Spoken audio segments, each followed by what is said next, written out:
안녕하세요. 한국섬유산업연합회 주성호 팀장입니다.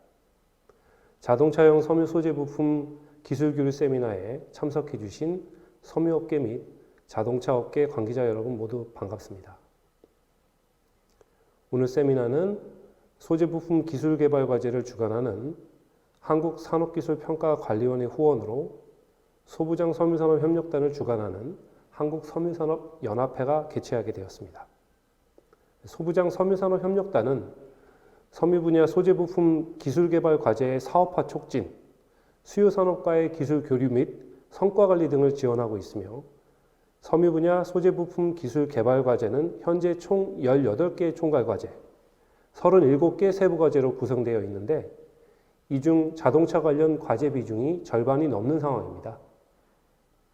소재 부품 기술 개발 과제 중에 자동차 관련 주요 과제를 설명을 드리면 첨단 안전 차량, 즉 ASV용 고강도 PET 섬유 및 제품 개발 과제, 200도 이상 연속 사용이 가능한 고성능 섬유 인조 펄프 소재 및 엔지니어링 부품 개발 과제, 그린카용 100% 자원순환 리사이클 폴리에스터 자동차 부품 개발 과제, 미래 수송기기용 30% 경량 다종 소재 융합 하이브리드 성형 기술을 이용한 차체 부품 개발 과제, 그리고 고분산성 셀룰로스 나노파이버 복합 소재 적용 자동차 고강도 경량 내장 부품 제조 기술 개발 과제가 2020년에 선정되어 현재 추진 중에 있습니다.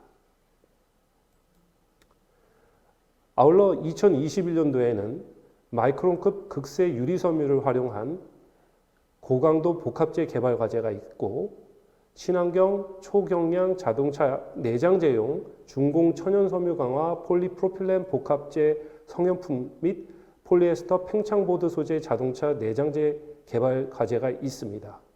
아울러 생분해성 PET 및 폴리프로필렌계 섬유 소재 및 응용 제품 개발 과제 역시 자동차 내외장재에 적용되고 있습니다. 과제에 대한 질문 또는 상담 요청이나 신규 기술 개발 과제 수요 등에 대한 문의는 저희 한국섬유산업연합회 섬유산업 소재부품 협력단으로 문의 주시면 되겠습니다. 네, 아울러 최근에 개최된 프리빈 서울 전시회에 저희 소재부품 장비 섬유산업협력단 부스에 대해서 간단히 말씀을 드리겠습니다. 지난 9월 1일부터 3일까지 코엑스 프리빈 서울 2021에서 소재부품 기술 개발 과제에 대한 현황과 주요 전시 품목 중에 자동차 소재 또는 반도체 공정에 들어가는 필터 소재 등을 비롯한 주요 5대 과제에 대한 견본 샘플을 전시한 바 있습니다. 저희 소재부품 장비 섬유산업협력단 홍보 부스에 대한 사진이었고요. 참고하시기 바랍니다. 오늘 세미나는 총 4개의 주제 발표가 예정되어 있습니다. 먼저 자동차 섬유 소재 개발 동향과 전망에 대해서 하도 FNC R&D 센터의 김용수 소장님의 발표가 있겠고요. 다음으로 첨단 안전 차량용 폴리에스터 고성능 섬유 소재 개요 및 기술 동향에 대해서 한국생산기술연구원의 함한규 센터장님의 발표가 있겠습니다. 다음으로는 모섬유 과제 현황과 친환경 자동차용 내외장재 섬유 기술 개발 동향에 대해서 아지텍 WB의 이현원 소장님의 발표가 있겠고 마지막으로 KIP 특허법인의 김용균 대표 변리사님으로부터 자동차 내외장재 글로벌 특허 분석에 대해서 설명을 듣는 시간으로 해서 발표를 마치도록 할 예정입니다. 각 질문은 발표 뒤에 여러분들께서 사전 등록을 하시면서 저희에게 보내주셨던 질문들을 위주로 해서 네 분의 발표자에게 각각 Q&A를 진행할 예정입니다. 참고로 지금 시청하시는 방송은 강사 측 일정 관계로 사전 녹화를 통해 방영해 드리는 것이며 궁금하신 사항들은 댓글을 통해 실시간 채팅창을 통해 질문을 올려주시면 실시간으로 답변을 해드리거나 추후 발표 전분을 통해서 답변을 드리도록 하겠습니다. 그리고 발표 자료는 세미나 종료 이후에 섬유산업연합회 홈페이지에서 발표자분의 양해가 된 내용만 다운로드 하실 수 있도록 조치하겠습니다. 그럼 발표자분을 모시고 시작을 하도록 하겠습니다. 네, 그러면 첫 번째 발표인 자동차 섬유 소재 개발 동향과 전망에 대해 하도 FNC R&D 센터 김영수 소장님의 발표를 듣도록 하겠습니다. 네, 안녕하십니까. 자동차 섬유 소재 개발 동향과 전망으로 발표하게 된 주식회사 하도 FNC의 김영수 연구소장입니다. 기업 소개부터 자동차용 섬유 소재, 자동차 섬유 소재 적용 제품, 자동차 섬유 소재 전망 이렇게 순서로 발표를 진행하도록 하겠습니다. 먼저 그 자동차용 섬유 소재는 자동차 메이커별로 해가지고 다양하고 광범위하게 지금 사용이 되고 있습니다. 그래서 제가 모든 섬유 소재를 다루기는 어려움이 있기에 제가 다니는 하도 FNC를 중심으로 설명을 드리고자 합니다. 그래서 하도 FNC가 어떤 회사인지 먼저 보고 진행하도록 하겠습니다.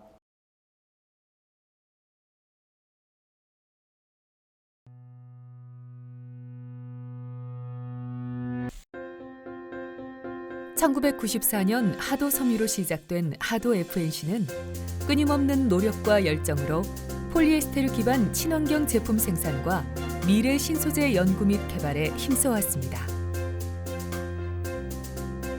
차별화된 제품 개발 및 생산 노하우로 자동차 내장재, 외장재, 항공기 내장재, 산업용 섬유, 그리고 생활 및 의류용 소재까지 하도 FNC는 끊임없이 소재 전문 업체로서의 사업 영역을 확대하고 있습니다.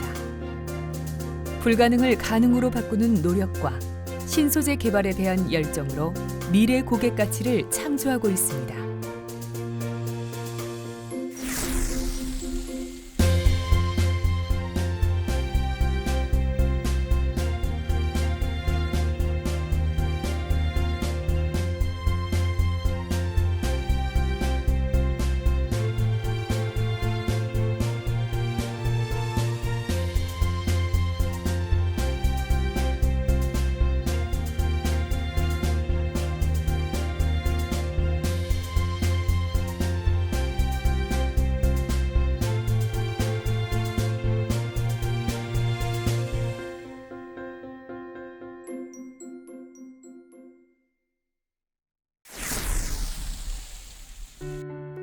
창업 이후 꾸준하게 미래 신소재의 무한한 가능성을 찾아온 하도 FNC. 러기지 보드, 헤드라이너, 본넷 후드, 대쉬 아우터, 트렁크 리드, 휠 가드, 리어 패키지 트라이, 플로어 매트, 플로어 카펫, 언더커버 등의 자동차 인테리어, 익스테리어 부품 소재 개발 사업, 항공기 인테리어 부품 특수 소재 개발 사업, 카펫, 사무가구, 방진 및 황사 마스크 등 생활용품 소재 개발 사업, 그리고 빠르게 변화하고 있는 4차 산업혁명 패러다임 속에서 초연결 비즈니스 플랫폼을 준비하기 위하여 새롭고 다양한 제품 및 서비스를 연구 개발하는 B2B2C 사업 영역까지 현재에서 만족하지 않고 산업 전 분야에 걸쳐 신소재, 신제품 개발 및 새로운 비즈니스 모델 개발에 힘쓰고 있습니다. 하도 FNC는 모든 생산 전 공정을 인하우스 진행이 가능하도록 생산 설비를 갖추고 있습니다. 폴리에스테르 기반의 다양한 자동차 부품용 소재를 생산하는 니들 펀칭 라인, 고강성 보드 라인, 글래스 초핑 라인, 케미컬 라인, 라미네이팅 라인, 그리고 각 라인별 생산된 소재를 이용하여 자동차 부품을 성형 및 조립하는 성형 모듈 라인. 더 나아가 베트남 현지 공장인 하도 FNC 비나는 인하우스 생산뿐만 아니라 원소재부터 완제품에 이르기까지 원스톱 자동화 생산 시스템을 구축하여 생산성 효율을 극대화시켜 원가 경쟁력을 확보하였습니다. 이러한 원스톱 자동화 시스템은 경쟁력 있는 고품질 제품을 생산할 수 있는 세계 유일의 생산 라인이며 글로벌 기업으로 도약할 해외 전초기지가 될 것입니다. 효율적인 인하우스 공정을 위하여 ICT 융합 스마트 공장 MES 시스템을 구축. 실시간으로 정확한 생산 공정 데이터를 이용하여 원자재 입고부터 제품 출고 단계까지 모든 생산 활동의 최적화를 실현하였으며 자동차 품질 경영 시스템인 IATF 16949, 환경 경영 시스템인 ISO 14001을 취득하여 업계 최고의 자동화 및 품질 경영 시스템으로 자동차 산업의 가격 경쟁력뿐만 아니라 세계 최고의 제품 생산과 가장 안전한 사업장을 만들고 있습니다. 또한 항공우주 품질 경영 시스템 AS 9100 인증을 획득하여 제품과 서비스가 항공우주 방위 분야에서도 적용될 수 있도록 업계 최고의 시스템을 구축하기 위하여 노력하고 있습니다. 모든 제품은 소재에서부터 시작되며 신소재가 미래를 이끌어갑니다. 하도 FNC는 부설 연구센터와 산학연 협력 연구 체계를 통하여 자동차에 사용되는 PVC와 유리 섬유를 대체할 신소재 연구에 확고한 역량을 집중적으로 투자해 왔습니다. 친환경 폴리에스테르 섬유 배열 기술 및 열 처리 가공 기술을 개발하여 독자적인 기술로 자동차용 휠가드, 언더커버 등에 적용하였고, 이외에도 다양한 고강도, 고내열성 소재로 자동차의 다양한 부품에 적용하고자 노력하고 있으며, 현재 다량의 지적 소유권 확보 및 앞선 핵심 기술력으로 미래 경쟁력을 확보하였습니다. 또한 하도 FNC는 미래를 위한 지속적인 연구 개발과 투자로 자동차 부품의 글로벌 표준을 제시하고 있습니다.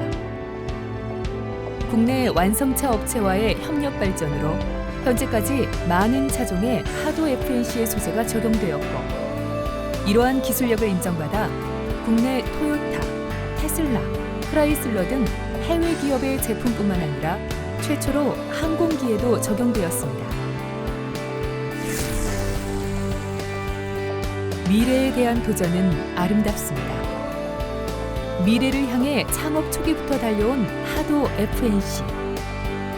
의류용 소재에서 생활용품, 자동차, 항공기 소재까지 매일매일 불가능을 가능으로 바꾸는 전사적 열정과 혁신적 기술 개발을 통한 최고의 품질로 고객 만족을 위해 끊임없이 노력하는 하도 FNC가 되겠습니다.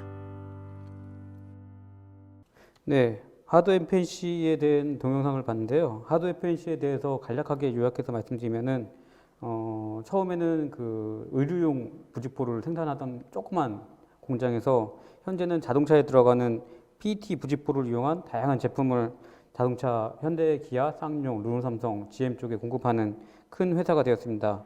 부직포에서 이제 부품까지 적용하면서 있었던 많은 일들이 있었는데요. 이 부분에 대해서 섬유 제품과 관련된 부분을 오늘 좀 설명드리도록 하겠습니다. 자동차용 섬유 소재는 다양하게 사용되고 있는데 가장 중요하게 생각하는 부품별 요구 성능은 그 내구성과 의장성입니다. 내구성은 그 강도, 그래서 인자 강도, 굴곡 강도, 그리고 굴곡 탄성률, 내마모성, 그 파열 강도 등 그 자동차에 적용되기 위한 신뢰성을 맞출 수 있는 그런 강도 부분을 그 테스트하고 평가하고 있습니다. 이런 부분은 현대 기아에서는 MS 스펙, 그리고 GM에서는 GMW, EDS 스펙 등 각 자동차 메이커마다 다양한 자기만의 독자적인 그 재질 스펙을 가지고서 그 제품에 대한 평가를 진행하고 있습니다. 의장성은 그 각 파트에 맞는 그 성격에 맞는 그런 디자인과 그 형상이 나오고 강도가 나올 수 있는 그런 소재를 사용하게 되고 있고, 중저가 차량에는 이제 뭐 사출, 플라스틱 소재가 많이 사용되는 반면에 고급 차량에는 그 부직포라든지 패브릭이 되어 있는 그런 표피재를 감싸기 소재로서 그 섬유가 많이 사용되고 있습니다. 친환경에 대한 부분이 이제 자동차에서 이제 많이 요구되고 있는데, 과거에는 재활용이나 재사용에 대한 부분이 그 뭔가 규칙적인 걸 요구하는 건 없었지만, 요 근래에 들어서 GRS 인증이라는 그 스펙을 글로벌 리사이클 스탠다드라는 인증을 가지고서 이 인증을 받은 소재를 이제 자동차에 이제 적용하게끔 그렇게 현대기아차에서도 요청을 하고 있습니다. 그래서 그 작년부터 그 GRS 인증에 대한 수요가 굉장히 늘어났고 올해 같은 경우에는 뭐 대기 수요까지 있는 그 정도로 GRS 인증이 많이 늘어났습니다. 그 국내 자동차에는 뭐 GRS 인증 외에도 이제 기본적으로 뭐 환경 인증이 뭐 14,001, ISO 14,001, 9,001 등이 있고 그 자동차 공급을 할 수 있는 시스템인 이제 IATF 16949가 있는데 GRS 인증까지 이제 확보해야지 자동차 이제 공급을 할 수 있는 그런 좀 시기가 됐습니다. 그 외에도 이제 친환경 부분에 있어서는 이제 천연 섬유 소재가 이제 적용이 되었었고 그리고 요즘에는 이제 기능성에 대한 부분을 많이 요청하고 있습니다. 기능성에서도 뭐 항균, 항바이러스 그리고 건강을 위한 그 부분에 이제 포커스를 많이 맞춘 부분이 있고 그 외에 이제 기능성은 발수라든지 이제 그 매트 같은 경우에 이제 논슬립 기능을 추구하는 그런 부분이 좀 있습니다.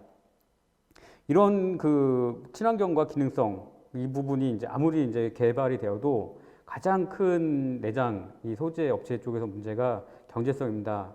그 아무리 뭐 좋은 소재를 개발해도 경제성을 그 기존 제품보다 뭐 비슷하거나 낮은 가격이 아니면은 적용하기 좀 어려운 점이 있습니다. 이 부분은 좀 그 기술을 개발하는 입장에서도 좀 어려움이 좀 있는 부분입니다. 자동차용 섬유 소재로 들어가는 주요 섬유 소재에 대해서 보면은 폴리프로필렌 소재가 많이 사용되는데 솔직하게 말씀드리면 폴리프로필렌은 섬유보다는 그 플라스틱 소재로 많이 사용이 되고 있습니다.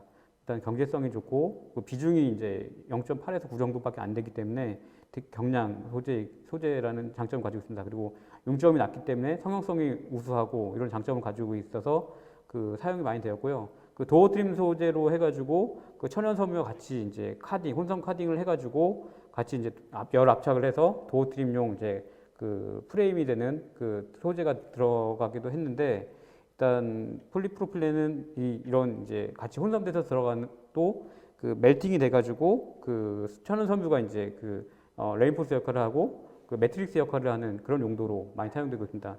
이외에도 폴리프로필렌 섬유가 유리 섬유랑 같이 혼섬이 돼가지고 이제 멜팅이 돼서 그 유리 섬유 이제 복합 소재로도 이제 사용이 많이 되고 있고요. 그 섬유로도 사용되지만 이제 그 자동차에서는 그 사출 소재로 많이 사용이 되고 있는 원료입니다. 다음으로 이제 폴리에스터가 그 자동차의 섬유 소재로 가장 많이 들어간 소재로 이제 볼 수 있는데요. 폴리에스터 소재의 장점은 재활용이 그 굉장히 잘 돼 있습니다. 그리고 현재도 잘 돼 있고 GRS 인증이라는 그 과정을 거쳐가지고 더 많은 재활용을 할 수 있는 그런 그 소재로 돼 있습니다. 그리고 국내에 이제 기반이 많이 구축이 돼 있기 때문에 뭐 중소기업도 많고 뭐 H사나 T사 같은 이제 대기업에서 그 다양한 뭐 LM 파이버, RM 파이버 그리고 이제 재활용 메커니즘 등 다양한 이제 개발 제품이 있고 뭐 이영단면사도 있고 다양하게 개발돼 가지고 다양한 부분에 이제 그 부직포 업체로서는 사용할 수 있는 소재로 되어 있습니다. 그래서 시트 커버에도 이제 사용이 되고 있고 그리고 자동차용 내장재의 표피 소재 그래서 부직포를 만들어서 내장 부품을 이제 감싸기 돼서 표피 소재로 사용되기도 하고 그리고 그 시트 커버에 그 안쪽에 들어가는 그 중간층에 이제 쿠션감을 주는 폼층이 있기도 하고 그 한쪽에 폼이 망가지지 않도록 부직포가 또 한 층으로 레이어가 들어가기도 합니다. 그리고 그 외에도 예전에는 그 카페트가 이제 그 노누분 타입으로 이제 들어갔었는데 요 근래에는 그 폴리에스터를 그 직조해가지고 카페트를 만드는 것도 이제 국내 H사에서 그 제조를 해가지고 국내 현대기아차에 납품을 하고 있습니다. 그 외에 이제 가장 폴리에스터 섬유로 이제 가장 이제 혁신적인 부분은 그 플라스틱으로만 사용이 되던 그 휠가든 언더커버 외장 부품에 그 폴리에스터 섬유를 가지고 부품을 이제 개발을 해서 적용하고 있는 부분입니다. 그리고 나일론 섬유는 우수한 물성을 가지고 있고 레어 성능도 좋은데 그 폴리에스터 대비해서 국내 기반이 좀 부족한 부분이 있습니다. 그래서 에어백이라든지 카페트, 타이어 코드에 사용이 되지만 폴리에스터만큼 이제 저가의 다양한 소재로 사용되지는 못하고 약간 고가의 고부가치 제품으로 좀 많이 사용이 되고 있습니다. 유리 섬유는 과거 뭐 10년, 20년 전부터 사용을 못한다는 부분이 이제 많이 이제 그 뉴스에 나오고 했었는데 유리 섬유가 이제 발암 물질이 될 수 있다는 그런 부분이 있었습니다. 근데 그 유리 섬유의 섬도를 조절해가지고 그 유리 섬유가 파편이 돼도 그 체내에서 이제 발암 물질이 되지 않는 그런 사이즈로 이제 나올 수 있도록 좀 조절을 해가지고 국내 자동차 쪽에도 복합 재료로 많이 사용이 되고 있습니다. 이 부분은 이제 그 유리섬유에 가지고 있는 강한 물성 그리고 그 물성 대비 저렴한 가격이 있기 때문에 그 현재도 뭐 헤드라이너 그리고 패키지 트레이, 언더커버 등의 다양한 소재로 사용되도록 지금 그 큰 회사에서도 노력을 하고 있습니다. 다음으로 이제 천연 섬유가 많이 사용됐었는데요. 10년, 20년 전쯤에 이제 도요다에서 천연 섬유, 주트, 캐너프 해가지고 많이 사용이 됐었습니다. 근데 이제 요 근래는 이제 이 천연 섬유 소재가 좀 줄어든 부분이 천연 섬유가 이제 친환경이라는 부분으로 많이 접근했었는데 진짜 친환경이라는 부분에서 좀 이게 약간 메리트를 좀 잃었습니다. 왜냐하면 그 이게 이제 생분해가 되는 부분도 아니고 그리고 이 말을 키우기 위해서 엄청난 이제 또 그 자원이 들어가기 때문에 그 부분 때 이제 친환경이라는 부분 약간 퇴색된 부분이 좀 있습니다. 그래서 이 부분은 뭐 이 부분을 연구하시는 분 쪽에서는 이제 또 다르게 생각하실 수 있지만 저희 이제 PET 쪽에서 봤을 때는 좀 천연섬유는 약간 좀 문제를 가지고 있는 좀 소재로 좀 보여집니다. 그리고 가장 천연섬유의 이제 약점이 된 부분은 습기에 취약해가지고 습도가 높은 부분에서는 그 습을 그 천연섬유가 이제 잡아 끌어서 가지고 있는 부분 그리고 이게 이제 배출을 정확히 못 시키고 건조를 못 시키는 안쪽 부분에 있다 보니까 곰팡이가 안에서 발생합니다. 그리고 곰팡이가 생기고 이게 이제 자동차 실내에서 에어컨이라든지 히터를 켜게 되면은 요 포자가 날릴 수 있는 그런 위험성이 있어서 천연섬유가 예전에는 이제 천정에 들어가는 헤드라이너 그리고 이제 트렁크 커버 그 도어 트림 쪽에 많이 사용됐었는데 현재는 헤드라이너나 도어 트림 쪽은 이제 많이 줄어들었고 헤드라이너 아예 지금 거의 사용을 안 하고 있습니다. 그리고 트렁크 커버 쪽에만 이제 저가용으로 좀 사용하고 있는 추세입니다. 탄소섬유는 이제 국내에서는 많이 사용을 안 하고 있습니다. 그 탄소섬유는 이제 유리섬유 대비 엄청난 초고물성을 가지고 있고 뭐 내장 외장재로 이제 개발만 되면은 사용 가능하지만 엄청난 물성 대비 또 엄청난 단가 때문에 자동차에서 적용하기에 좀 어려운 점이 있습니다. 그래서 그 해외 같은 경우에 이제 BMW 그쪽에서는 이제 리사이클 시스템까지 갖추해가지고 하고 있는데 국내에서는 이런 부분 좀 약한 부분이 좀 있습니다.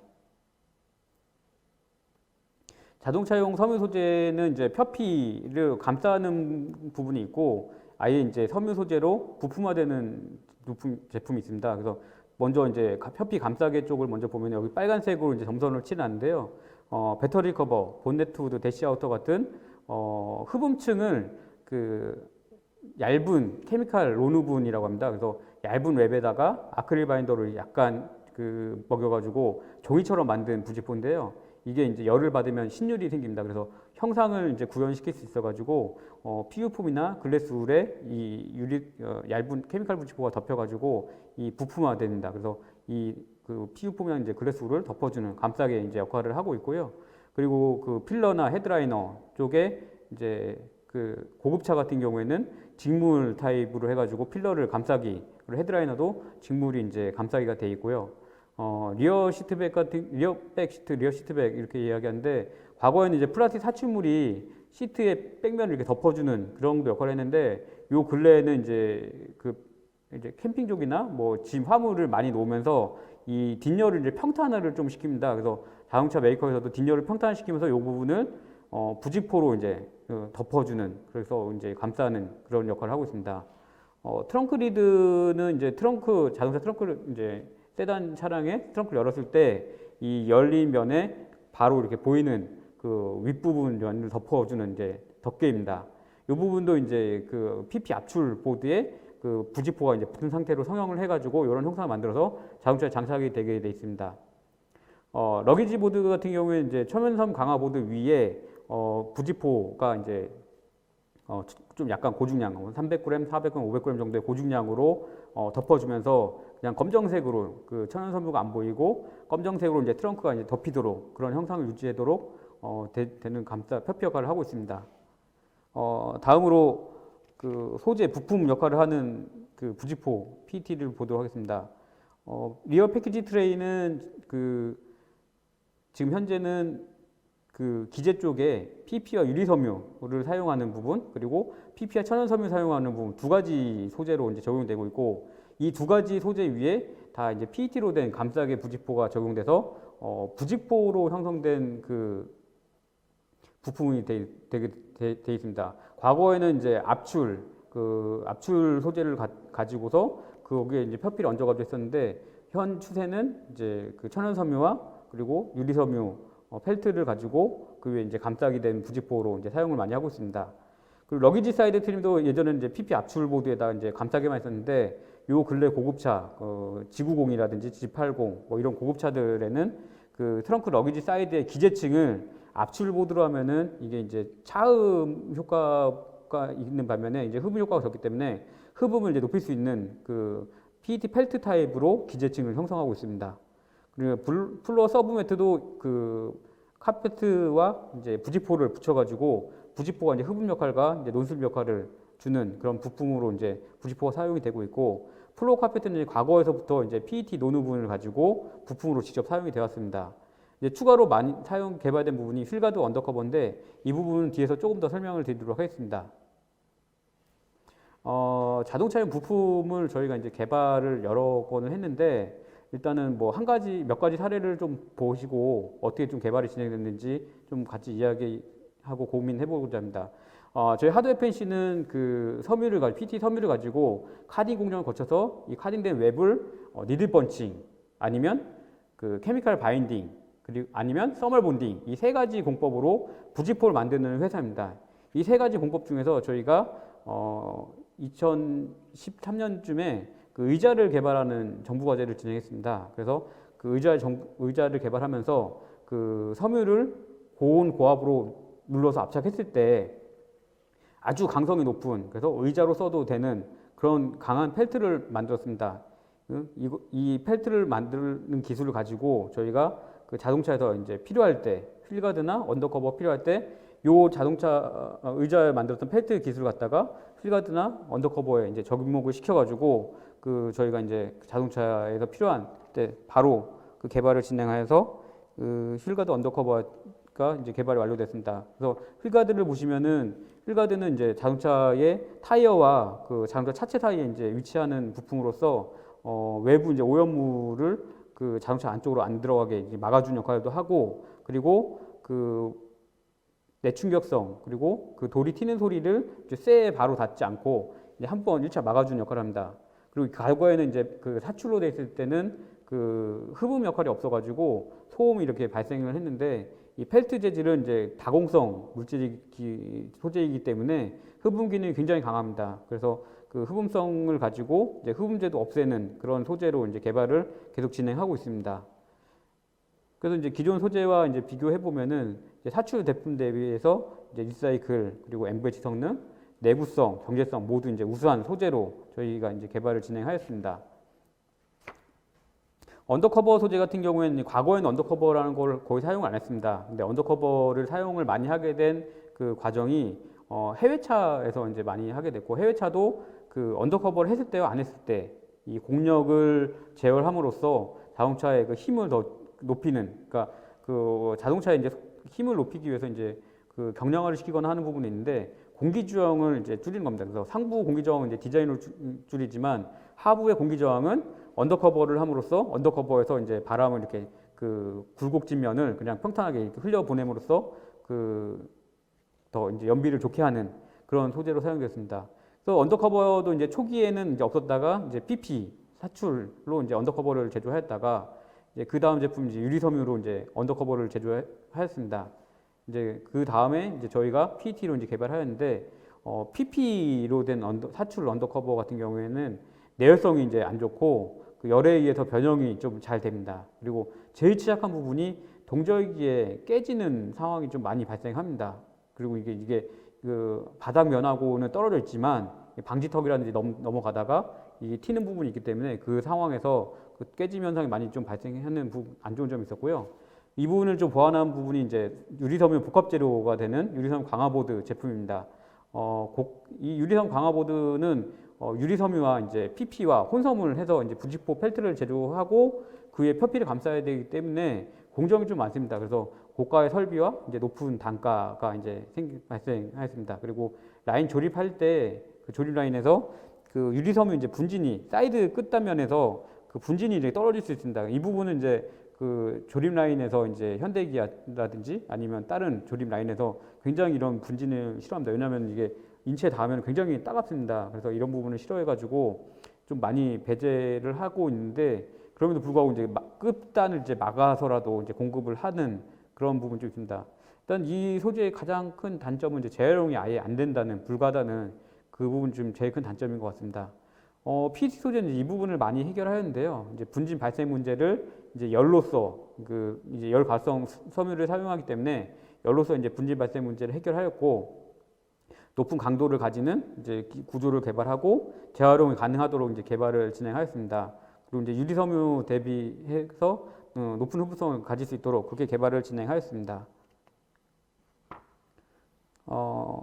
다른 제품 개발한 사례를 보면은 지금 저희가 이제 매트를 개발하였는데, 도요타에서 2000년대 이제 급가속 사고가 좀 많이 나왔습니다. 그래서 처음에 이제 발표가 나왔던 게 그 가속 페달을 그 보조 매트가 가속 페달을 덮어가지고 가속 페달을 눌린다. 그래서 이게 급발진 급가속이 나왔다. 그래서 뭐 550만 대를 리콜을 했다는 그 발표가 나온 다음에 하도에서는 이제 그 틈새를 노려서 그 친환경 흡음 매트 겸 논슬립 제품을 개발을 진행하였습니다.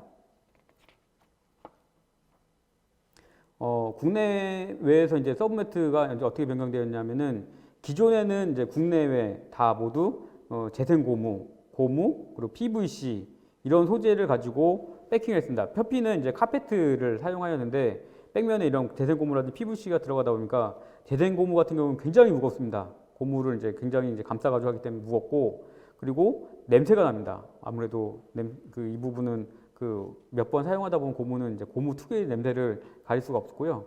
그다음에 이제 PVC 패킹도 지금 과거 이제 몇 년 전까지 이제 많이 사용되었는데, 이 PVC는 이제 이 형상을 만들기 위해서는 가소제를 사용하게 됐습니다. 근데 이 가소제라는 부분이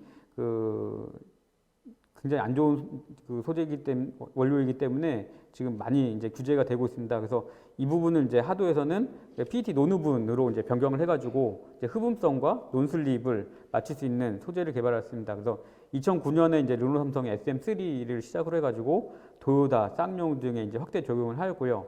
그리고 PET 논우분으로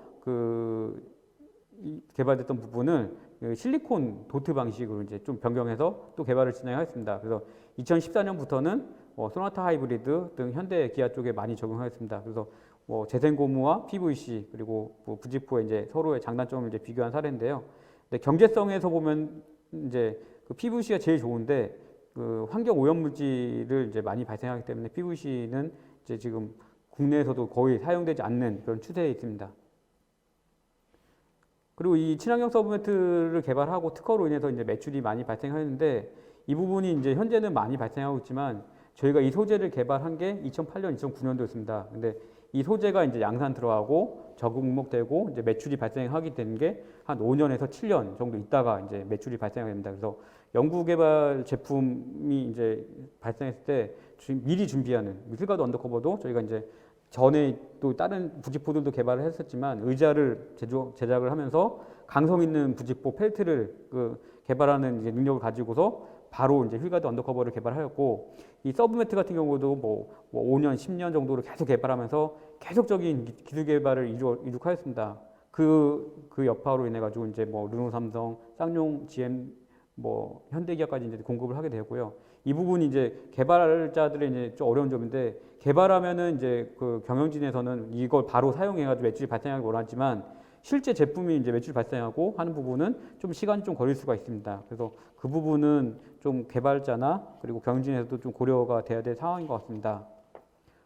타사 제품 이제 예시를 보도록 하겠습니다. 타사 개발 제품 같은 경우에 유리섬 팽창보드는 이게 이제 해외의 이제 업체를 국내 이제 큰 H사에서 이제 인수를 하면서 국내 이제 현대기아에 들어오게 됐습니다. 그래서 뭐 헤드라이너 그리고 언더커버 이쪽에 이제 계속 들어오고, 이제 휠가드에도 이제 그 개발을 진행 중에 있고, 리어 패키지 트레이도 이제 기재층으로 적용을 하고 있습니다. 이 부분은 이제 대기업 H사에서 이제 추진했고, 그리고 중소기업인 이제 S사에서 이 부분을 갖다가 이제 좀 더 저렴한 구조로 개발하는 쪽으로 개발을 해가지고 자동차의 이제 다양한 분야에 이제 접목하고 있습니다. 제가 이제 저희 회사 제품은 아니지만 유리섬유 팽창보드는 굉장히 괜찮은 소재입니다. 강도도 우수하고 그리고 신뢰성에 대한 만족도도 굉장히 높고 이제 뭐 단점은 이제 표피를 붙이기 때문에 표피가 이제 뜯어질 수 있다는 그 박리가 될 수 있다는 그 부분이 좀 단점이 있고 가격이 비싸다는 단점이 있지만 그거 외에는 이제 굉장히 우수한 소재로서만 보면 우수한 재질이라고 좀 볼 수가 있습니다. 유리섬유는 이제 이거 외에도 글래스 매트만으로도 사용하고 있습니다. 글래스 매트라는 거는 글래스가 이제 다발로 이렇게 해가지고 그 공급을 받는데 그 다발을 그 수백 가닥을 연결해 놓고 그거를 이제 일정 길이 뭐 52에서 60mm 정도를 그러니까 커팅을 해가지고 그걸 흩뿌려 줍니다. 랜덤하게. 그리고 거기다가 이제 바인더를 칠하면은 그 이렇게 웹을 형성하게 되는데 거기다가 이제 그거를 이제 PU 폼이나 그런 데 덮어가지고 그 강성을 좀 부여한 소재로 사용을 하고 있습니다. 국내에서 이제 탄소섬유 복합 재료가 많이 사용되진 않는데 이제 그 소렌토의 이제 루프 쪽에 사용되는 거로 좀 알고 있습니다. 근데 이제 해외 같은 경우, 독일 같은 경우에는 아예 이제 그 탄소섬유를 가지고 리사이클까지 해가지고 다시 재사용하는 구조까지 하면서 다양한 그 공법과 다양한 부품들에 사용하는 연구가 많이 진행되고 있습니다. 하도에서도 이제 탄소 복합 재료 쪽에 국내에 적용할 수 있도록 지금 몇 년 전부터 계속 준비를 하고 있습니다. 그래서 뭐 바로 적용하려는 건 아니고 자동차도 이제 이런 부분이 필요할 때 저희가 준비했다가 바로 들어갈 수 있도록 그렇게 준비하고 있습니다. 마지막 페이지입니다. 이제 자동차용 섬유 소재에 대한 전망입니다. 일단 소재 방향성인데요. 자동차에서 원하는 부분이 이제 지금 그 전기차라든지 뭐 친환경차들이 많이 이제 나오고 있습니다. 수소 전기차도 나오고. 근데 이런 부분에서 이제 그 내장재, 섬유재 부품이 들어가는 부분은 일단은 이제 소음에 대한 거 줄이는 부분, 그리고 공기 질을 좋게 하는 부분, 그리고 안락성, 쾌적감을 높이는 부분, 그리고 이제 전자파에 대한 부분을 어떻게 좀 전기차라든지 수소전기차 모두 전기를 많이 사용하고 현재 차들도 이제 전자 제품 부품들이 많다 보니까 전자파를 줄이는 부분에 대해서 많이 이제 이야기가 나오고 있습니다. 그리고 이제 안전에 대한 부분이 많이 나오는데 안전에 대한 부분은 그 기존에 이제 그 자동차에서 이제 해왔던 부분에 아니면 연장선으로 해서 계속적으로 안전은 이제 필수적으로 갈 것 같습니다. 그리고 이제 내장 소재에서 이제 가장 어려운 부분, 내장 소재나 이런 부품에서 어려운 부분이 첨단 제품들은 이제 가격이 높은 가격으로 이제 자동차에 이제 진입을 합니다. 근데 내장 소재들은 솔직히 이제 전기차 그리고 하이브리드 그리고 이쪽으로 가면서도 큰 변동이 없습니다.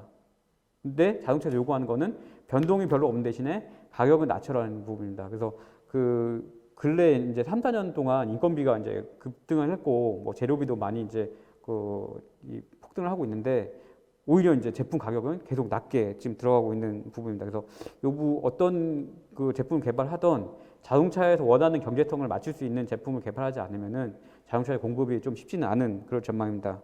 그리고 친환경 부분은 뭐 재활용이라든지 그리고 이제 그 GRS 인증을 통해서 많이 하고 있는데 이 외에도 이제 생분해라는 부분이 이제 좀 이야기가 나오고 있습니다. 근데 생분해는 좀 어려운 부분이 그 자동차에 들어가는 부품류들은 이제 신뢰성, 이제 5년, 10년 내구성을 이제 버텨야 되는데 그 생분해가 되면은 내구성이 이제 떨어지게 됐습니다. 그래서 그 내구성이 떨어지면은 그 부품 역할을 이제 못하면은 안전상의 문제가 될 수 있기 때문에 생분해라는 소재는 적용하기 좀 어려운 부분이 있습니다. 그래서 저희가 이제 고민한 부분은 이제 필터 쪽에는 사용할 수 있지 않냐. 왜냐하면 필터는 이제 주기적으로 이제 교체를 하는 부분이 있고 뭐 짧은 3개월, 6개월 정도 만에 교체를 해야 되기 때문에 생분해용 소재를 사용할 수 있지 않냐 싶은데 이 부분도 좀 어려운 게 그 필터 역할을 하려면은 이제 그 차징을 해가지고 여기다 이제 정전기를 이제 입혀줘야 되는데 그 생분해가 될 수 있는 그런 원료들을 같이 그 PP와 혼섬해서 이제 그 MB를 만들면은 약간 이게 그 차징이 잘 안 되는 좀 단점이 있어요. 그래서 이 부분에 대한 부분은 앞으로 이제 좀 더 개발을 하면은 그 더 좋은 이제 결과물을 좀 찾아낼 수 있을 것 같습니다.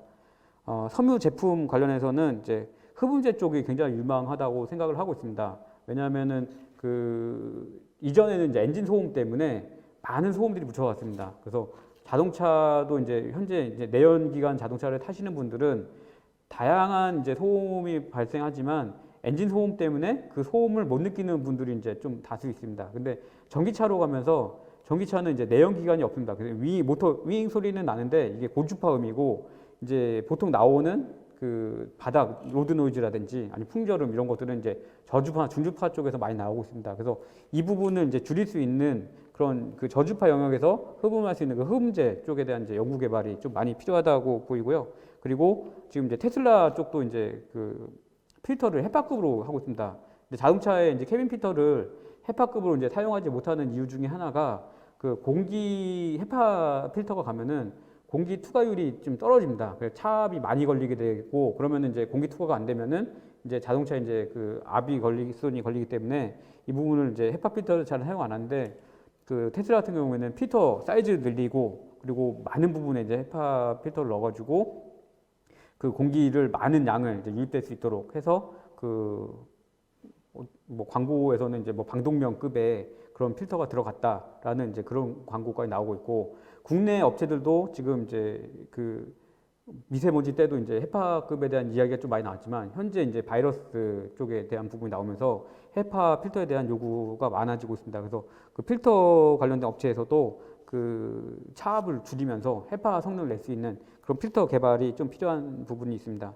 그리고 배터리 관련 소재로는 배터리는 좀 어려움이 있습니다. 배터리는 그 소재 업체 쪽에서 배터리 관련 이제 커버나 이런 것들을 바로 개발하지 않고 배터리 모듈하는 쪽에서 이제 묶어가지고 개발하기 때문에 자동차 쪽하고 이제 개발하는 게 아니라 그 배터리 하는 쪽하고 다시 접촉을 해가지고 개발해야 됩니다. 그래서 배터리 쪽하고 이제 접촉을 하는 업체들은 이제 좀 유리한 부분이 있는데 그렇지 않은 회사들은 신규로 좀 개발하기 좀 어려운 점이 있습니다. 그래서 배터리 쪽도 이제 뭐 그 열을 이제 줄이는 부분과 열을 보온하는 부분. 그러니까 겨울철에는 이제 어느 정도 온도를 유지할 수 있게끔 하고 여름에 이제 그리고 사용이 많아졌을 때는 열을 빨리 뺄 수 있는 그럼 이제 시스템으로 하기 때문에 소재적인 부분보다는 이제 그 아마도 이제 그 배터리를 이제 열을 관리할 수 있는 시스템적인 부분이 많이 필요할 것 같습니다. 배터리에 이제 섬유 쪽으로 이제 그 뭐 들어간다고 하면은 아마 분리막 쪽에 좀 그 개발을 해가지고 들어가야 될 것을 좀 그 판단을 하고 있습니다. 오늘 이제 자동차용 섬유 소재 관련해서 이제 발표를 하게 되는데요. 이렇게 시간을 그 발표할 수 있는 시간 갖도록 해주신 섬유산업연합회 쪽에 이제 감사드리고 제가 좀 많이 부족하지만 좀 그 자료에서 좀 부족한 부분이 있는 부분은 좀 나중에 이제 질의 시간에 좀 답변을 드릴 수 있도록 그렇게 하겠습니다. 예, 감사합니다. 네, 소장님 발표 잘 들었습니다. 전기차 확대로 로드 노이즈 감소가 이제 주요한 이슈가 되고 있는 상황입니다. 네. 그래서 이를 위해서 요구되는 어떤 부직포 섬유의 어떤 성능 개선 사항이나 앞으로의 그 전망, 그러니까 성능이 개선될 그 여지가 있는 부분에 대해서 혹시 설명이 좀 더 가능하신가요? 네, 일단 로드 노이즈라는 부분이 이제 그 바닥면에서 올라오는데 보통 다 이제 타이어 쪽에서 올라오는 부분하고 바닥 지면에서 이제 돌이 튀어가지고 이렇게 차체에 튀는 부분이 있습니다. 그래서 이 부분에 대한 부분은 이제 현대 기아 자동차에서도 뭐 10년 전부터 개발을 진행해가지고 원래는 이제 없었던 이제 휠가드 그리고 언더커버를 적용을 했습니다. 그리고 이제 현재는 지금 휠가드 언더커버가 이제 펠트 재질로 해가지고 로드 노이즈를 많이 줄였습니다. 근데 이제 이 부분이 이제 내연기관 차일 때도 줄였고 이제 지금 그 전기차 쪽에서도 이 부분이 이제 줄게 되겠지만 가장 큰 부분이 이제 흡음성을 더 높이는 부분이 이제 휠가드 언더커버에서 가능한 부분이 있는데 문제는 이거를 이제 더 이제 흡음성을 높였을 때 이제 분진이 발생할 수 있는 여지가 좀 있습니다. 근데 이제 PET 분진은 이제 해롭진 않습니다. 이게 뭐 페트병도 들어가고 뭐 등산복에도 들어간 다 그런 PET 폴리에스터이기 때문에 해롭진 않은데 그 자동차 조립 라인에서 이제 그 부분을 굉장히 좀 싫어합니다. 그게 떨어지면은 이제 유리섬유 때문에 이제 사람들이 좀 민감해져 있어가지고 조립 라인에서 싫어해가지고 이제 그 흡음성을 높이는 부분을 좀 자동차 조립 라인을 싫어해가지고 그 자동차 연구소 쪽도 그리고 이제 개발 쪽도 그리고 소재 업체도 흡음성을 높이고 이제 그런 부분에 대한 연구라든지 대책이라든지 이런 부분이 있는데 그 부분을 좀 못하는 부분이 있습니다. 그래서 작년까지 이제 자동차랑 연구했던 부분은 그 흡음성을 이제 소재를 이제 원래는 볼륨을 좀 높여가지고 높이는 부분이 있는데 그걸 볼륨을 안 높이고 패턴을 이제 3D로 줘가지고 높이는 부분은 좀 연구를 같이 했었습니다. 그래서 그 부분이 이제 국내 특허랑 북미 특허까지 이제 현대자동차랑 저희랑 이렇게 진행을 하고요. 그 부분을 이제 그 휠가드 언더커버에 적용하면은 그 자동차 노조 쪽 조립 라인 쪽에서도 불만이 없는 그런 제품을 좀 적용할 수 있을 것 같습니다. 예, 답변 감사합니다. 그리고 이런 질문이 있었습니다. 전기차뿐만 아니라 이제 장기적으로 자율주행차에 대한 전망을 봤을 때 내오염성, 그러니까 자동차 내부에서 발생되는 다양한 활동이나 액티비티가 늘어나면서 내오염성에 대한 그런 그 부직포 소재의 개발 동향이 혹시 이거에 대해서 어떤 동향이나 전망을 갖고 계신지 부탁드립니다. 이거는 이제 조금 애매한 부분인데 테슬라 같은 경우에는 이 부분에 대해서 그 저번에 이제 모델 3 개발 전부터 요청이 있었습니다. 있어가지고 그 항균성에 대한 부분을 카페트에서 요구를 하고 그쪽에 이제 오래된 이제 음식물이라든지 했어도 이제 균이 번식하지 않고 하는 그런 부분에 이제 요구가 있었는데 국내는 이제 그런 부분에 대한 요구가 적습니다. 왜냐하면 이제 가격에 대한 부분을 이제 좀 그 테슬라랑 현대기아는 제품에 대한 기준을 이제 현대기아는 가지고 있고 테슬라는 이제 그 소프트웨어적인 부분에 대한 이제 제품 그 가지고 있기 때문에 테슬라는 마진 안 남겨도 나중에 소프트웨어를 팔아가지고 마진 남길 수 있는데 현대기아는 차를 팔아서 마진 남겨야 되기 때문에 그 제품의 이제 최고 이제 그 부품가에 대한 부분이 조금 다릅니다. 그러다 보니까 테슬라는 그런 부분에 대한까지 이제 넣고 뭐 그 현대기아가 그 아예 기준이 없는 건 아니지만 뭐 해외 차종 대비해서 좀 낮은 부분이 조금 있긴 있습니다. 근데 이 부분은 지금 그 계속 개발이 되는 부분이 있고요. 근데 지금 어느 정도 단계냐, 뭐 이게 스펙이 이제 정해지고 만들어지고 가야 되는데 아직 그것까지는 정해지지 않은 상황입니다. 네, 세 번째 발표인 양모섬유 기반의 자동차용 내장재 개발 동향에 대해서 아지텍 WB 연구소장이신 이현원 소장님의 발표를 듣도록 하겠습니다. 네, 안녕하십니까. 아지텍 WB 연구소장 이현원입니다. 네, 저는 오늘 양모섬유 기반의 자동차용 내장재 개발 동향에 대한 말씀을 드리도록 하겠습니다. 그 내용은 먼저 배경, 그리고 소재 부품 개발 과제의 수행 현황과 목표, 과정에 관한 말씀을 드리고요. 다음은 국내외 소재 개발 현황, 그리고 문제점과 극복해야 될 기술, 이러한 순서로 말씀을 드리도록 하겠습니다. 네, 미래형 자동차용 울 내장재가 최근 관심을 받으면서 개발에 착수하게 된 배경은 보시는 것과 같이 자율주행 그리고 전기 자동차의 등장이죠. 그리고 이제 이를 통해서 공유 경제의 가속화와 함께 공유 자동차가 또 주목을 이제 받기 시작을 했고요.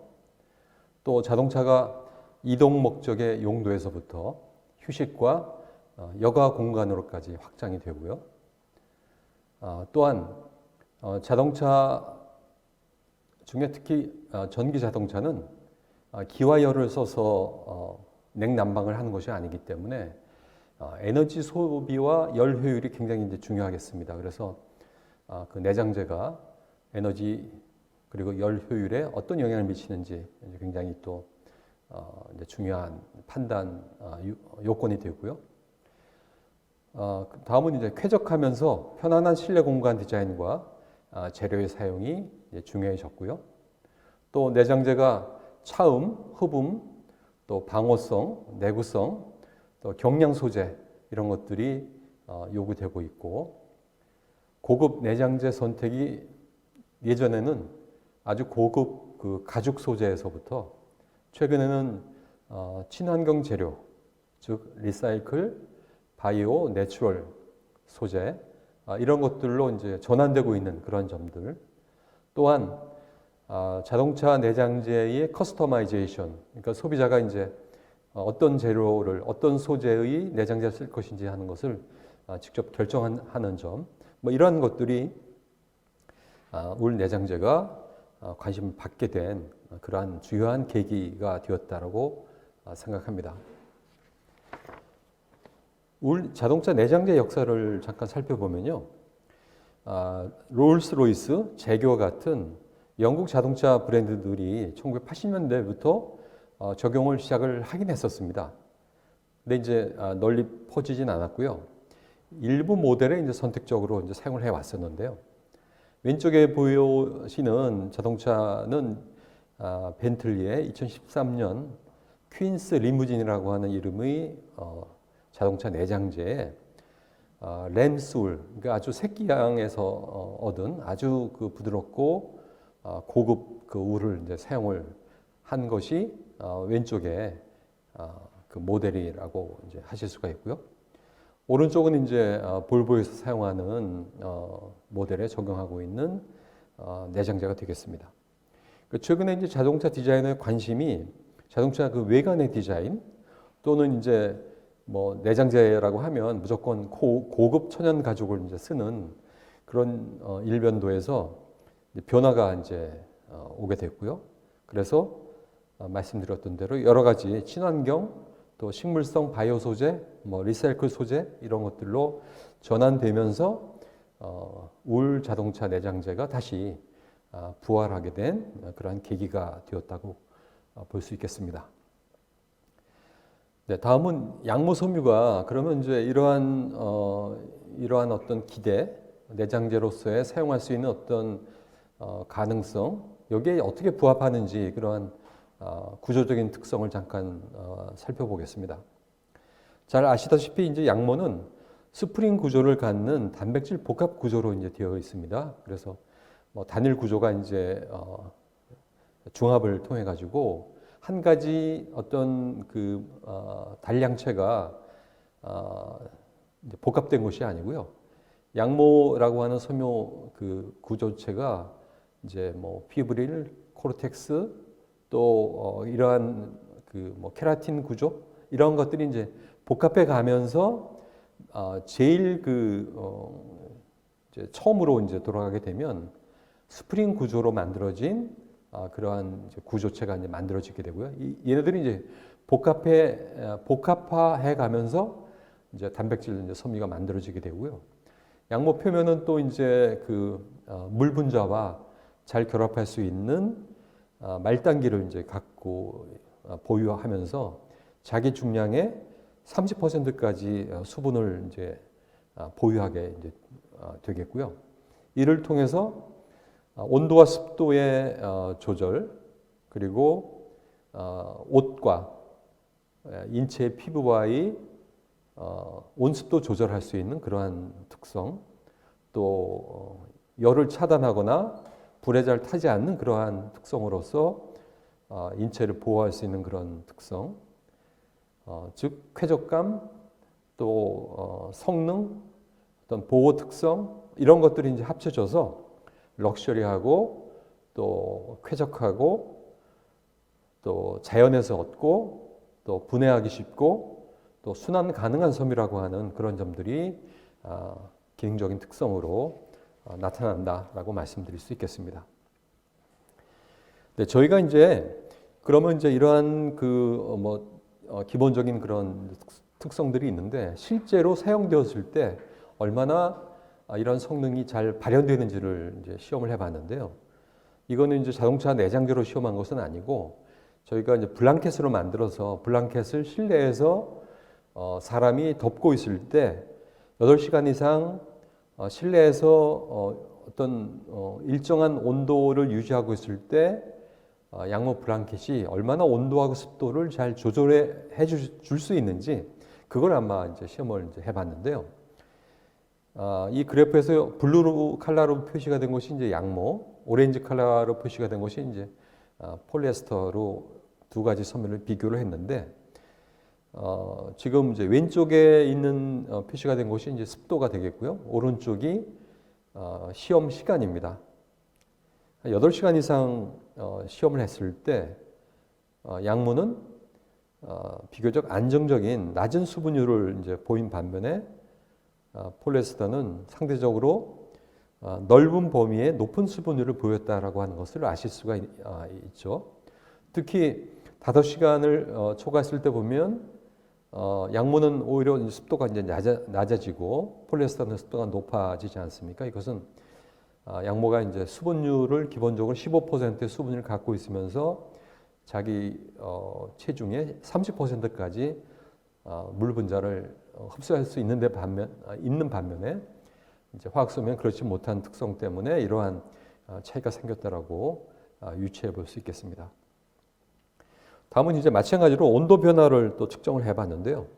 이제 울과 폴리에스터를 비교를 했을 때 블루 컬러로 보이는 양모와 오렌지 컬러의 이제 폴리에스터가 있을 때 저희가 이제 쾌적한 온도를 33도로 세팅하고 이제 그 시간이 경과함에 따라서 온도의 변화가 어떻게 되는지 시험을 해봤는데 마찬가지로 이제 울은 쾌적함을 유지하는 33도 그런 내외의 온도를 안정적으로 보이는 반면에 이제 폴리에스터는 이제 좀 온도가 높았다고 하는 것이죠.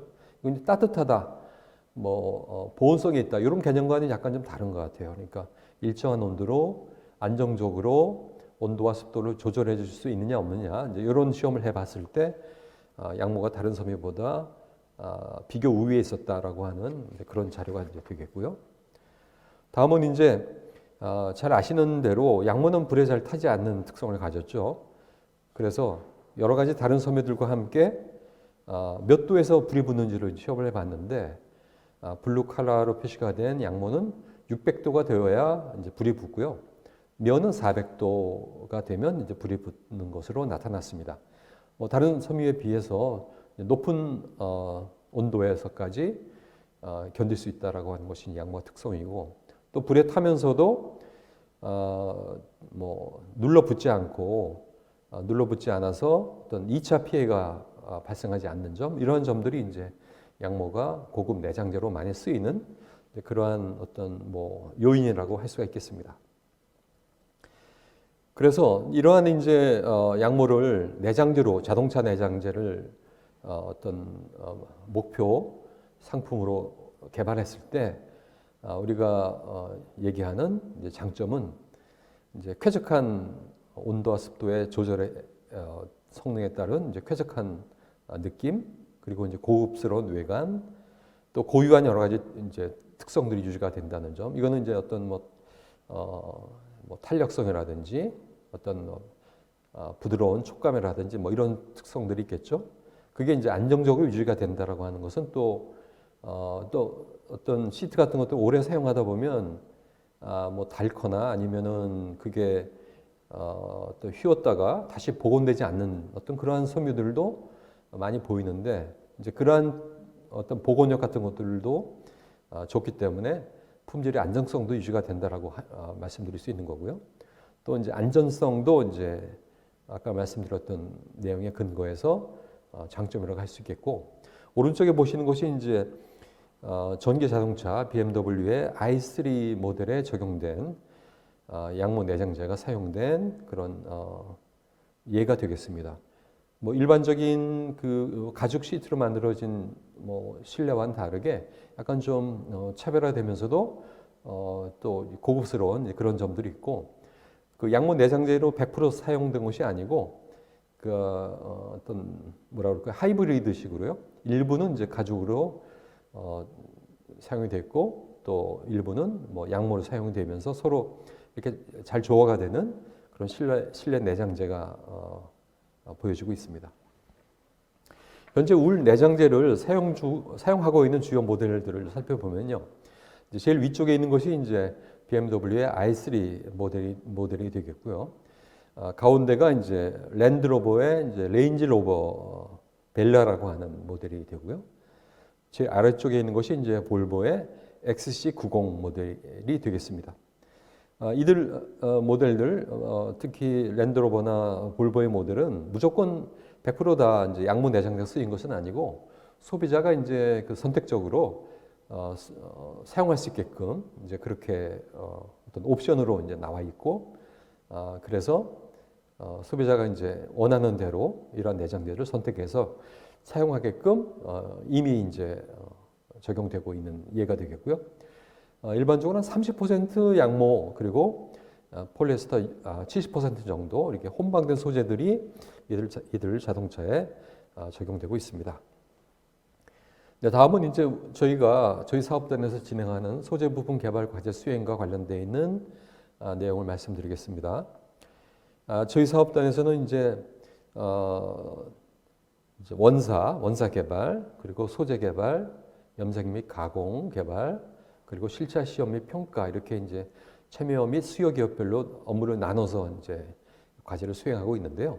오른쪽에 이제 보시는 그림처럼 이제 저희 그 아지텍 WB는 다중 복합 방적사를 저희가 이제 개발을 합니다. 그래서 양모 성분을 가운데다 두고 양쪽 그 사이드 부분에 폴리에스터 필라멘트를 배치해서 이제 복합 구조사를 만들면 이제 자동차 내장재나 이러한 이제 직물의 경우에는 이제 횡압, 그러니까 표면에 어떤 마모라든지 어떤 뭐 강력이라든지 강도라든지 이런 것들이 이제 뭐 힘이 가해질 텐데 그런 것들은 이제 잘 견딜 수 있는 그런 특성들을 저희가 업시키는 이제 그러한 목적으로 이제 이런 복합사를 이제 만들게 되고요. 연차별로 이제 다양한 번수 그리고 다양한 원료들을 나눠가면서 이제 4년간 이제 개발을 이제 하려고 하고요. 그 다음에 이제 소재 개발은 저희 이제 직물업체, 그 다음에 경편업체, 환편업체들이 각각 이제 자신의 전문 그 설비 라인을 이용해서 자동차 내장재에 적합한 그러한 소재들을 개발하고 또 적용성을 평가하고 뭐 생산성이라든지 또 어떤 뭐 원가에 대한 그런 문제들 뭐 그런 것들을 이제 같이 평가를 하게 됩니다. 저희가 목표하고 있는 그 부품은 이제 헤드라이너, 그러니까 천정재, 그다음에 이제 시트 커버, 그리고 이제 기타 여러 가지 이제 자동차 안에 사용되는 뭐 트리밍 부분, 뭐 이런 쪽에 적용할 수 있는 소재들을 이제 개발하게 되고요. 그다음에 염색 및 가공 쪽에서는 이제 자동차사 규격에 부합하는 결례도, 뭐 강도, 또 난연성, 마모성, 방호성 이제 이런 이제 수준에 맞추는 어떤 개발을 이제 진행을 이제 하게 됩니다. 그 다음에 이제 원단이 완성되면 저희가 이제 자동차 그 부품 회사가 수요 기업으로 들어와 있거든요. 그래서 이 회사에서는 이제 우선은 이제 시험실에서 랩 테스트를 먼저 진행을 합니다. 그래서 작은 챔버 안에서 이제 시험을 해서 시뮬레이션을 하는 거죠. 실제적으로 개발된 이러한 소재들이 기존 소재와 비교했을 때 어떤 특성들을 보이는지 우선 평가를 한 다음에 그 다음에 이제 실차 시험을 저희가 헤드라이너, 시트커버, 트리밍을 모두 다 개발한 원단으로 다 바꾼 다음에 자동차 어떤 여러 환경을 이제 바꿔가면서 실제 기존에 사용했던 소재와 어떤 특성의 어떤 물성의 차이를 보이는지를 저희가 시험 이제 하려고 하고요.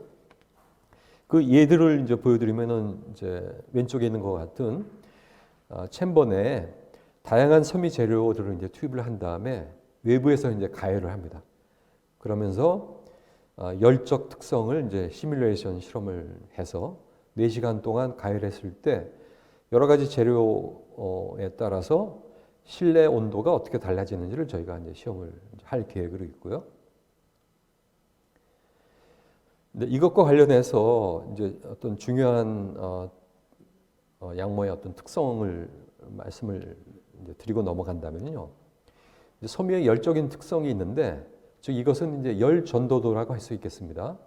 그래서 열 전도도라고 하는 것은 얼마나 잘 열을 전달하느냐, 즉 열을 얼마나 잘 빼앗길 수 있느냐라고 우리가 이제 얘기할 수 있는데, 열 전도도가 가장 낮은 일반적인 물질은 이제 공기로 알려져 있습니다. 그래서 이제 공기가 1이라고 봤을 때 양모는 1.6, 그 다음에 폴리에스터는 8.5, 나일론 10.0으로 나타나 있습니다. 그러니까 양모가 열 절연체라고 볼 수가 있는 거죠. 열을 전달하지 않는 그러한 섬유라고 이제 할 수가 있습니다. 근데 실제적으로 자동차에서 이제 외부의 열은 유리에서 70% 그리고 차체에서 30%가 전달된다고 그래요. 그래서 이제 외부의 어떤 높은 온도 또는 낮은 온도가 이제 차 안으로 이제 전달이 되면 그 이제 양모가 가지고 있는 낮은 열 전도도는 빼앗기지 않는 거죠. 그러니까 열을 잘 빼앗기지 않는 거예요. 다른 어떤 섬유에 비해서. 그래서 어떤 실내의 온도를 잘 빼앗기지 않을 뿐더러 가열된 어떤 차 안에서의 에너지의 사용 측면에서도 양모는 다른 섬유에 비해서 에너지 효율을 높일 수 있는 그러한 가능성이 충분히 있다라고 이제 저희는 판단을 하는 것이고요. 한편 이제 비열이라고 하는 이제 그런 측면도 있는데요. 비열은 물질을 1도 높이는 데 소요되는 열량이라고 얘기를 합니다. 그런데 이것은 비열은 열 전도도하고는 조금 이제 다른 개념인데요. 제가 설명드리고 싶은 것은 양모가 이제 다른 섬유에 비해서 비열이 높아요. 그러니까 물질을 1도 높이는 데 소요되는 열량이 더 많이 들어가는 거죠. 즉 이것은 우리가 이제 나일론으로 만든 시트 커버하고 양모로 만든 시트 커버가 있는데 밖이 추워요. 그래서 가열을 했을 때 히터로 가열을 했을 때 나일론은 빨리 시트가 따뜻해질 수 있다. 양모는 이제 비열이 높기 때문에 조금 천천히 따뜻해진다. 이렇게 보는 거죠. 그래서 우리가 느끼는 시트의 어떤 따뜻함의 정도는 양모가 좀 늦게 따뜻해진다라고 우리가 생각할 수 있습니다. 하지만 따뜻해진 그러한 그 시트의 열은 양모가 훨씬 덜 빼앗긴다. 그러니까 나일론은 빨리 따뜻해지지만 빨리 식는다. 또 양모는 조금 시간이 걸리지만 그 열을 훨씬 오랫동안 보존하기 때문에 에너지 효율 측면에서 훨씬 유리한 그런 섬유다라고 하는 것을 이 자료로 말씀드릴 수 있겠습니다. 계속해서 저희가 이제 시험하려고 하는 그런 내용인데요. 왼쪽에 있는 것은 이제 소음 특성, 즉 흡음 성능 그리고 차음 성능을 이제 평가를 합니다. 우리가 이제 뭐 커튼이라든지 아니면 실내 내장재를 어떤 걸 쓰는지가 굉장히 그 어떤 실내에서의 뭐 울림이라든지 어떤 소리의 전달 측면에서 굉장히 중요하잖아요. 근데 점점 이제 자동차 내장재에서도 이러한 특성이 굉장히 중요해졌고 또 보면 최근에 보면 이제 자동차의 뭐 스피커라든지 그런 뭐 음향에도 아주 관심들이 높으셔서 이런 성능은 굉장히 좀 우리가 소재별로 평가를 할 그런 이제 필요가 있는데 저희도 이제 개발된 소재를 뭐 효율뿐만이 아니고 이러한 흡음 성능, 이제 사음 성능도 저희가 평가를 하려고 하고요. 오른쪽에 있는 것처럼 이제 연소성 시험, 마모성 시험, 뭐 방호성 시험은 이제 우리가 공유 자동차, 공유 경제에 우리가 맞으려고 하면 이런 특성들이 우선 기존 재료보다 더 높아야 되겠죠. 그래서 이제 저희가 같이 또 평가를 하려고 하는 주요한 품목들이 되겠습니다. 이제 이렇게 저희가 이제 시험실 내에서 평가를 한 다음에는 완전히 이제 우리 원단을 개발된 원단을 이제 재단 성형해 가지고 실제 시험을 하려고 합니다. 그래서 보시는 것처럼 자동차 플로어 카펫, 그다음에 시트 커버, 헤드라이닝을 다 소재별로 다 바꿔서 측정을 하고요. 그다음에 이제 오른쪽에 있는 그 원단은 저희가 지금 개발해서 모 자동차 회사와 같이 평가하고 있는 시트 커버용 소재인데요. 울 30%가 사용된 그러한 이제 소재로 기본적인 물성들은 다 자동차사 규격에 패스를 이제 한 거고요. 이제 우리가 개발하려고 하는 그런 소재들은 이것보다 더 월등한 성능을 보일 것으로 저희는 이제 기대를 하고 있습니다. 다음은 이제 국내외 울 내장재 개발 현황인데요. 이제 주로 개발하려고 하는 소재들은 울이 한 30에서 한 50% 정도 사용을 이제 하려고 하는데 그 이유는 이제 마모성이라든지 기타 여러 가지 이제 결례도 같은 물리적인 특성이 아직까지는 양모가 뭐 월등함을 보이고 있지 않기 때문에 이제 화학섬유 다른 높은 특성을 보이는 화학섬유와 같이 혼방해서 이제 사용을 하려고 하고요. 이제 물성 수준은 이제 국내외 주요 자동차사 규격에 그대로 맞추려고 합니다. 양모라고 해서 뭐 조금 규격을 뭐 느슨하게 하거나 하는 거 없이 기존 규격에 그대로 저희가 맞추는 것을 목표로 해서 개발을 하고 있고요. 이제 최근에 뭐 제네시스가 2025년인가요? 이후부터는 모두가 다 전기차 모델로 바꾼다. 라고 하는 뉴스를 이제 보았는데 이러한 자동차사의 신규 모델에 적용하고자 하는 그런 목표로 저희도 이제 활발히 개발하고 있고요. 저희뿐만이 아니고 국내외 한 두세 개 회사 그리고 유럽 및 중국 회사들도 저희와 마찬가지로 개발에 아주 박차를 가하고 있다라고 하는 말씀을 드리겠습니다.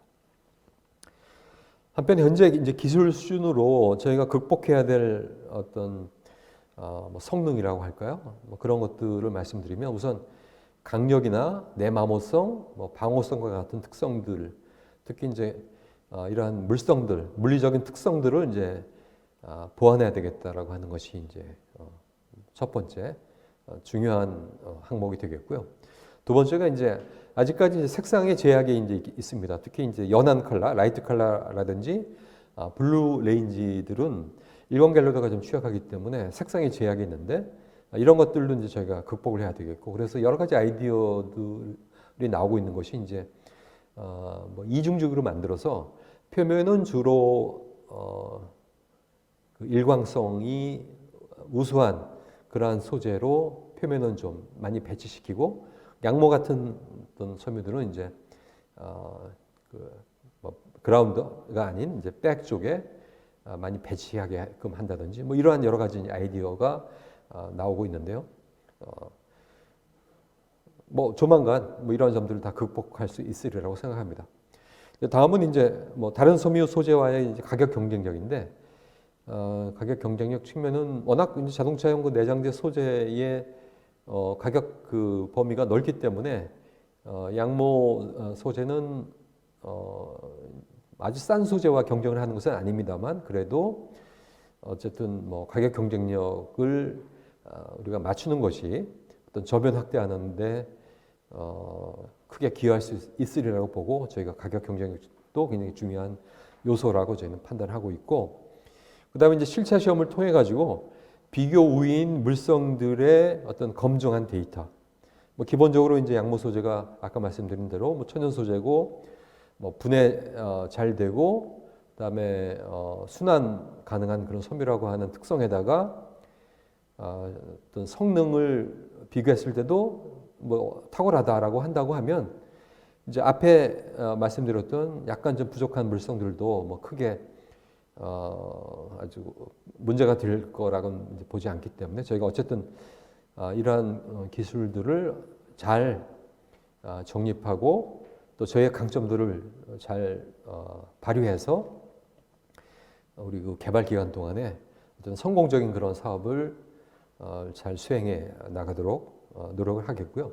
또 관련해서 이제 우리 업계에 계신 분들 그리고 우리 연합회라든지 또 뭐 평가원 또 관련되어 있는 연구기관 모두가 힘을 합해서 꼭 사업을 성공시킬 수 있도록 노력을 기울이겠습니다.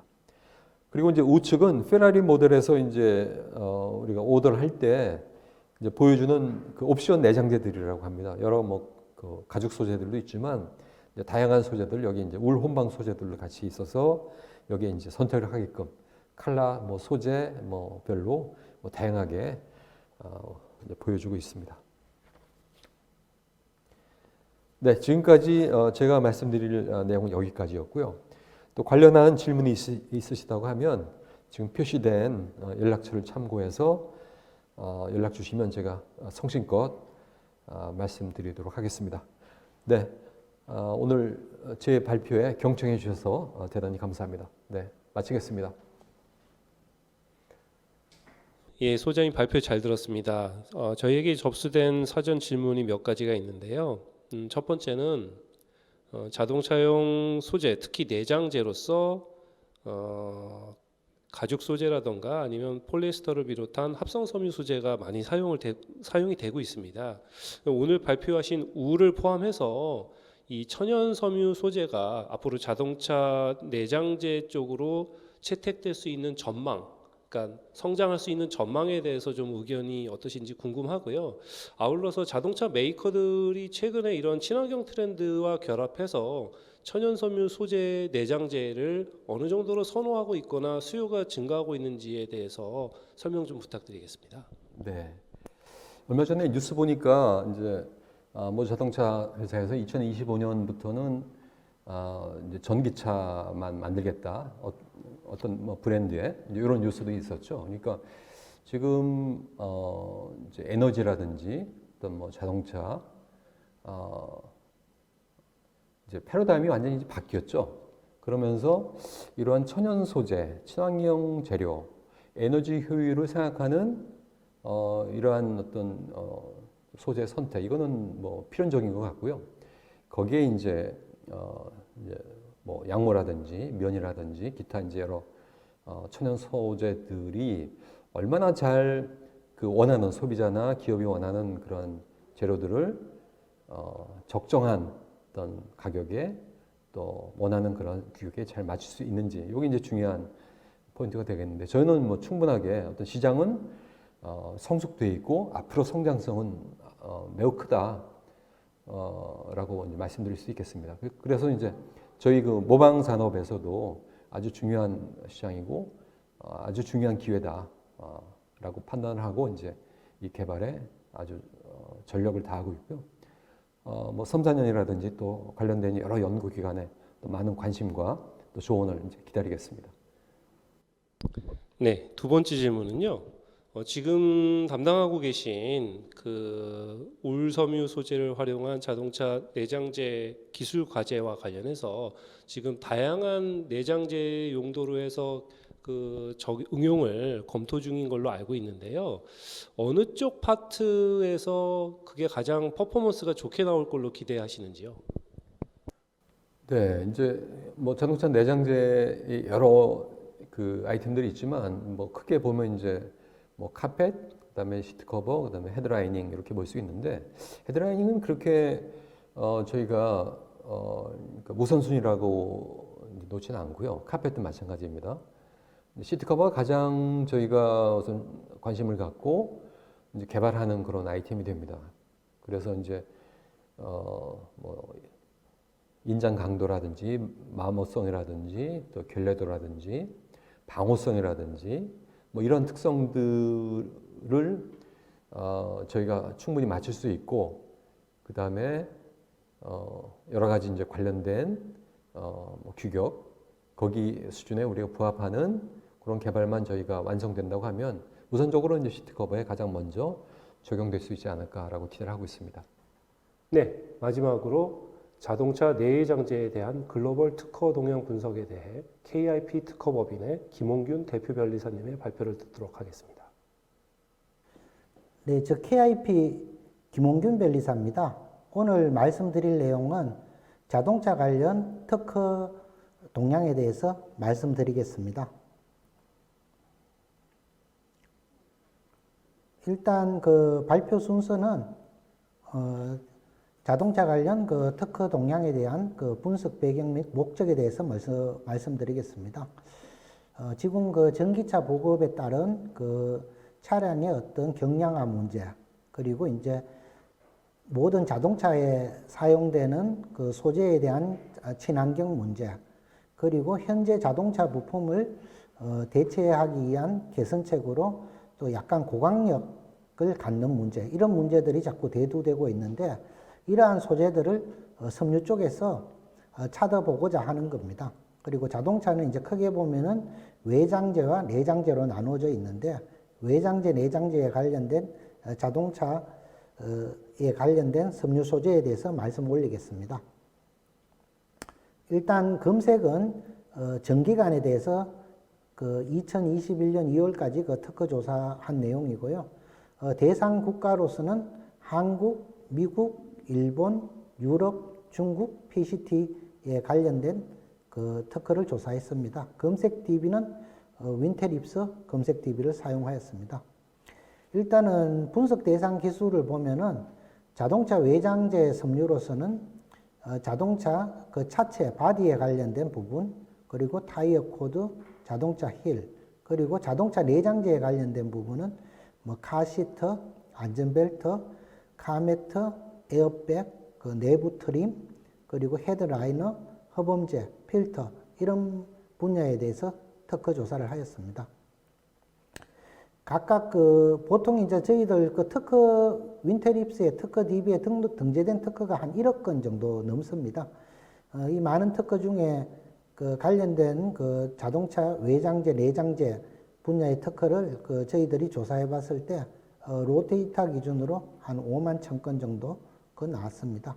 건수를 보면은 일단 외장재 그 자동차 바디 부분이 한 19,000개로 제일 많았고, 그 다음 외장재 타이어 코드나 자동차 힐 쪽도 굉장히 많습니다. 그리고 이제 내장재 보면은 뭐 골고루 굉장히 많이 있는데 뭐 시트나 또 카매트, 안전벨트, 뭐 에어백 쪽에 많은 특허들이 출원되고 있습니다.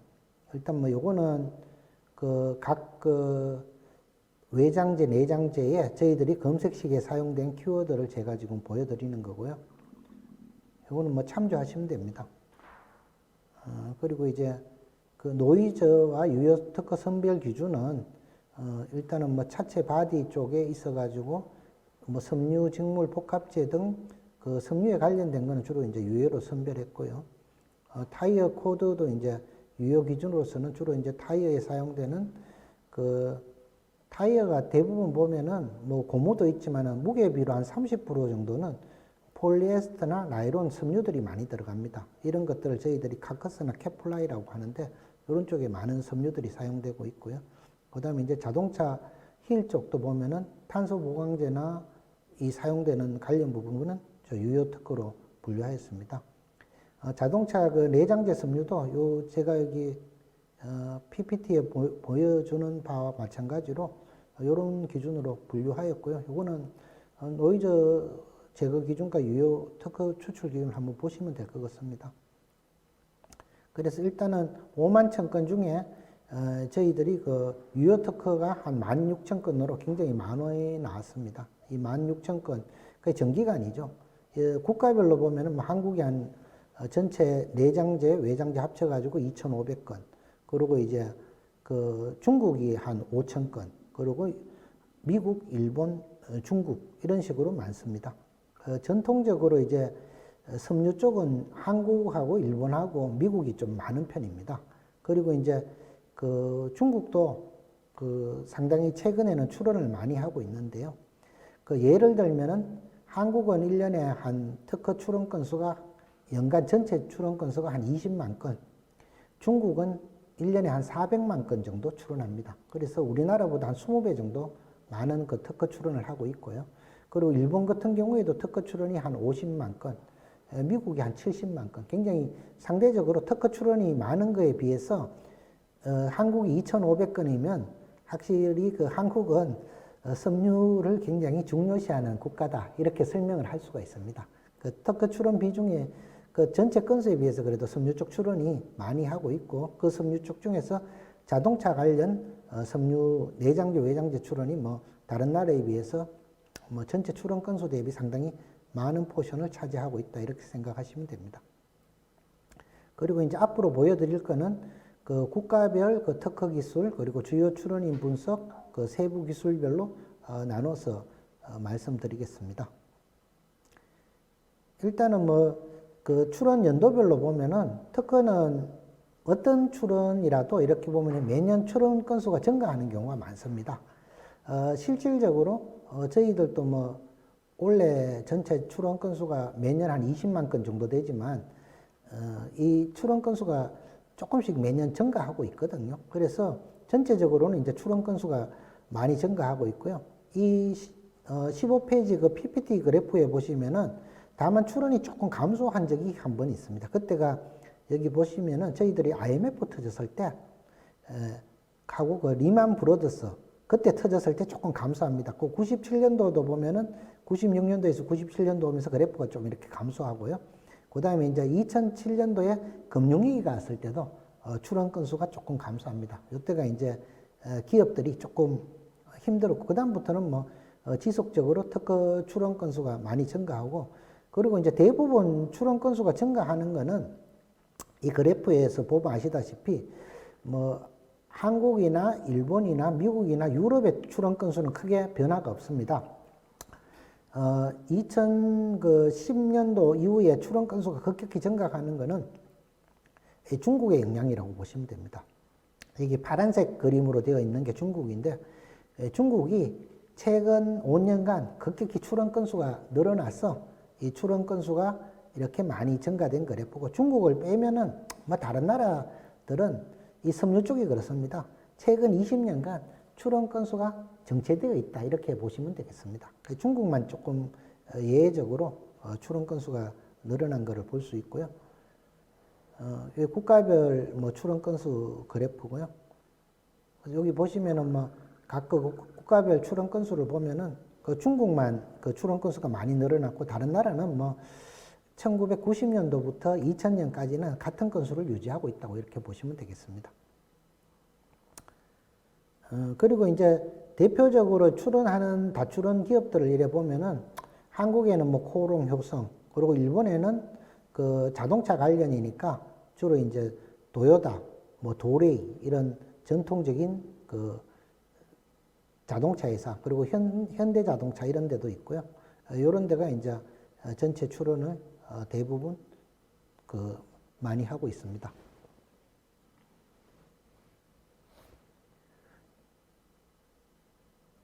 일단 저희들 그 기술 분류 중에 자동차 그 외장용 그 섬유 기술에 대해서 먼저 말씀드리면은, 자동차 외장용 섬유 기술은 저희들이 이제 나누는 파트가 자동차 차체, 그리고 타이어 코드, 자동차 힐 이렇게 나눠놨습니다. 그러면 전체 출원 건수 중에 차체가 대부분 72% 차지하고요.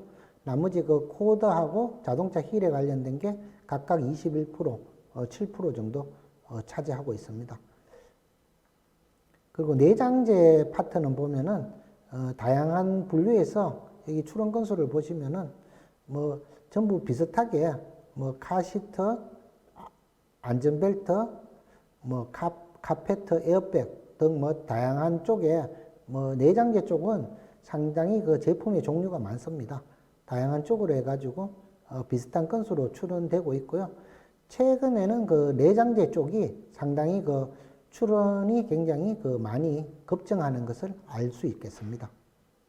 지금 페이지 19페이지 보시면 됩니다. 그래서 최근에는 자동차 내장재 쪽의 출원이 상당히 그 급증하고 있다, 이렇게 이해하시면 되고요. 그리고 이제 국가 그 자동차 내장재의 각종 분류별로 보면은 그 각종 분류에 대해서 이제 여러 가지 조사해 놓은 파트가 20페이지 보시면 되고요. 그 다음에 이제 자동차 외장재, 내장재 그 주요 출원인을 제가 21페이지에서 보여드리고 있습니다. 그리고 외장재 쪽, 그 내장재 쪽, 외장재 쪽은 뭐 코오롱, 효성 이런 회사들이 많이 하고 있고요. 그 내장재 쪽에 여러 가지 뭐 현대자동차, 도요타 이런 쪽에서도 많이 하고 있고요. 그리고 이제 자동차 회사들이 그 자동차 내장재, 외장재 섬유 회사, 섬유 관련 특허 출원을 상당히 많이 하는 편입니다. 그래서 주로 이제 저희들이 그 섬유 회사 입장에서 보면은 자동차 회사와 협업을 해서, 그러니까 자동차 회사하고 섬유 회사하고 공동 개발해서 많이 출원합니다. 예를 들면은 자동차 뭐 에어백에 관련된 거면은 현대자동차 팀하고 뭐 코롱의 에어백 팀하고 이렇게 같이 공동으로 개발하거든요. 왜냐하면은 에어백 사양을 현대자동차 이렇게 자동차가 이제 새로운 그 제네시스 모델이 나오면은 한 3년 전부터 그 모델에 맞춰 가지고 에어백 사양을 개발하게 됩니다. 그래서 자동차가 출시하기 한 3년 전부터 이 섬유 회사 그 에어백 팀하고 같이 공동 개발을 하면 특허 출원도 자동차 회사, 섬유 회사들이 각각 출원하는 경우가 대부분입니다. 타이어도 마찬가지입니다. 타이어도 이제 새로운 신차가 나올 때마다 그 자동차 회사, 타이어 회사, 섬유 회사가 이렇게 같이 3명이 모여서 그 자동차 회사의 그 스펙에 맞는 타이어가 정해지면은 그 타이어에 들어가는 코드를 그 타이어 회사하고 또 섬유 회사가 한국 타이어나 금호 타이어하고 코롱하고 뭐 효성이 이렇게 또 그 같이 공동 개발하면은 그 공동 개발한 내용을 같이 특허 출원하는 경우가 대부분이거든요. 그래서 자동차 회사가 뭐 하고 섬유 회사하고 같이 공동으로 출원하는 경우가 대부분이다. 이렇게 이해하시면 되겠습니다. 그래서 이제 출원 건수 뭐 상위 5개 출원인만 전체적으로 보시면은 뭐 코롱이 많고요. 코롱은 주로 이제 에어백 쪽에 그 집중적으로 출원을 하고 있습니다. 그러니까 현대자동차에 납품하는 에어백은 다 코롱 거라고 보시면 되겠습니다. 그리고 이제 현대자동차는 그나마 이제 국내 자동차 회사를 대표하면서 이제 각종 뭐 내장재, 외장재에 관련된 특허를 여기는 이제 자동차 부품이 그래도 수천 가지는 되니까 그 중에 섬유 관련된 거는 출원을 많이 하거든요. 그리고 이제 도요타, 오토리브, 그 다음에 효성 이런 순서대로 자동차 내장재, 외장재 관련된 특허 출원을 지금 많이 하고 있다고 보시면 되겠습니다.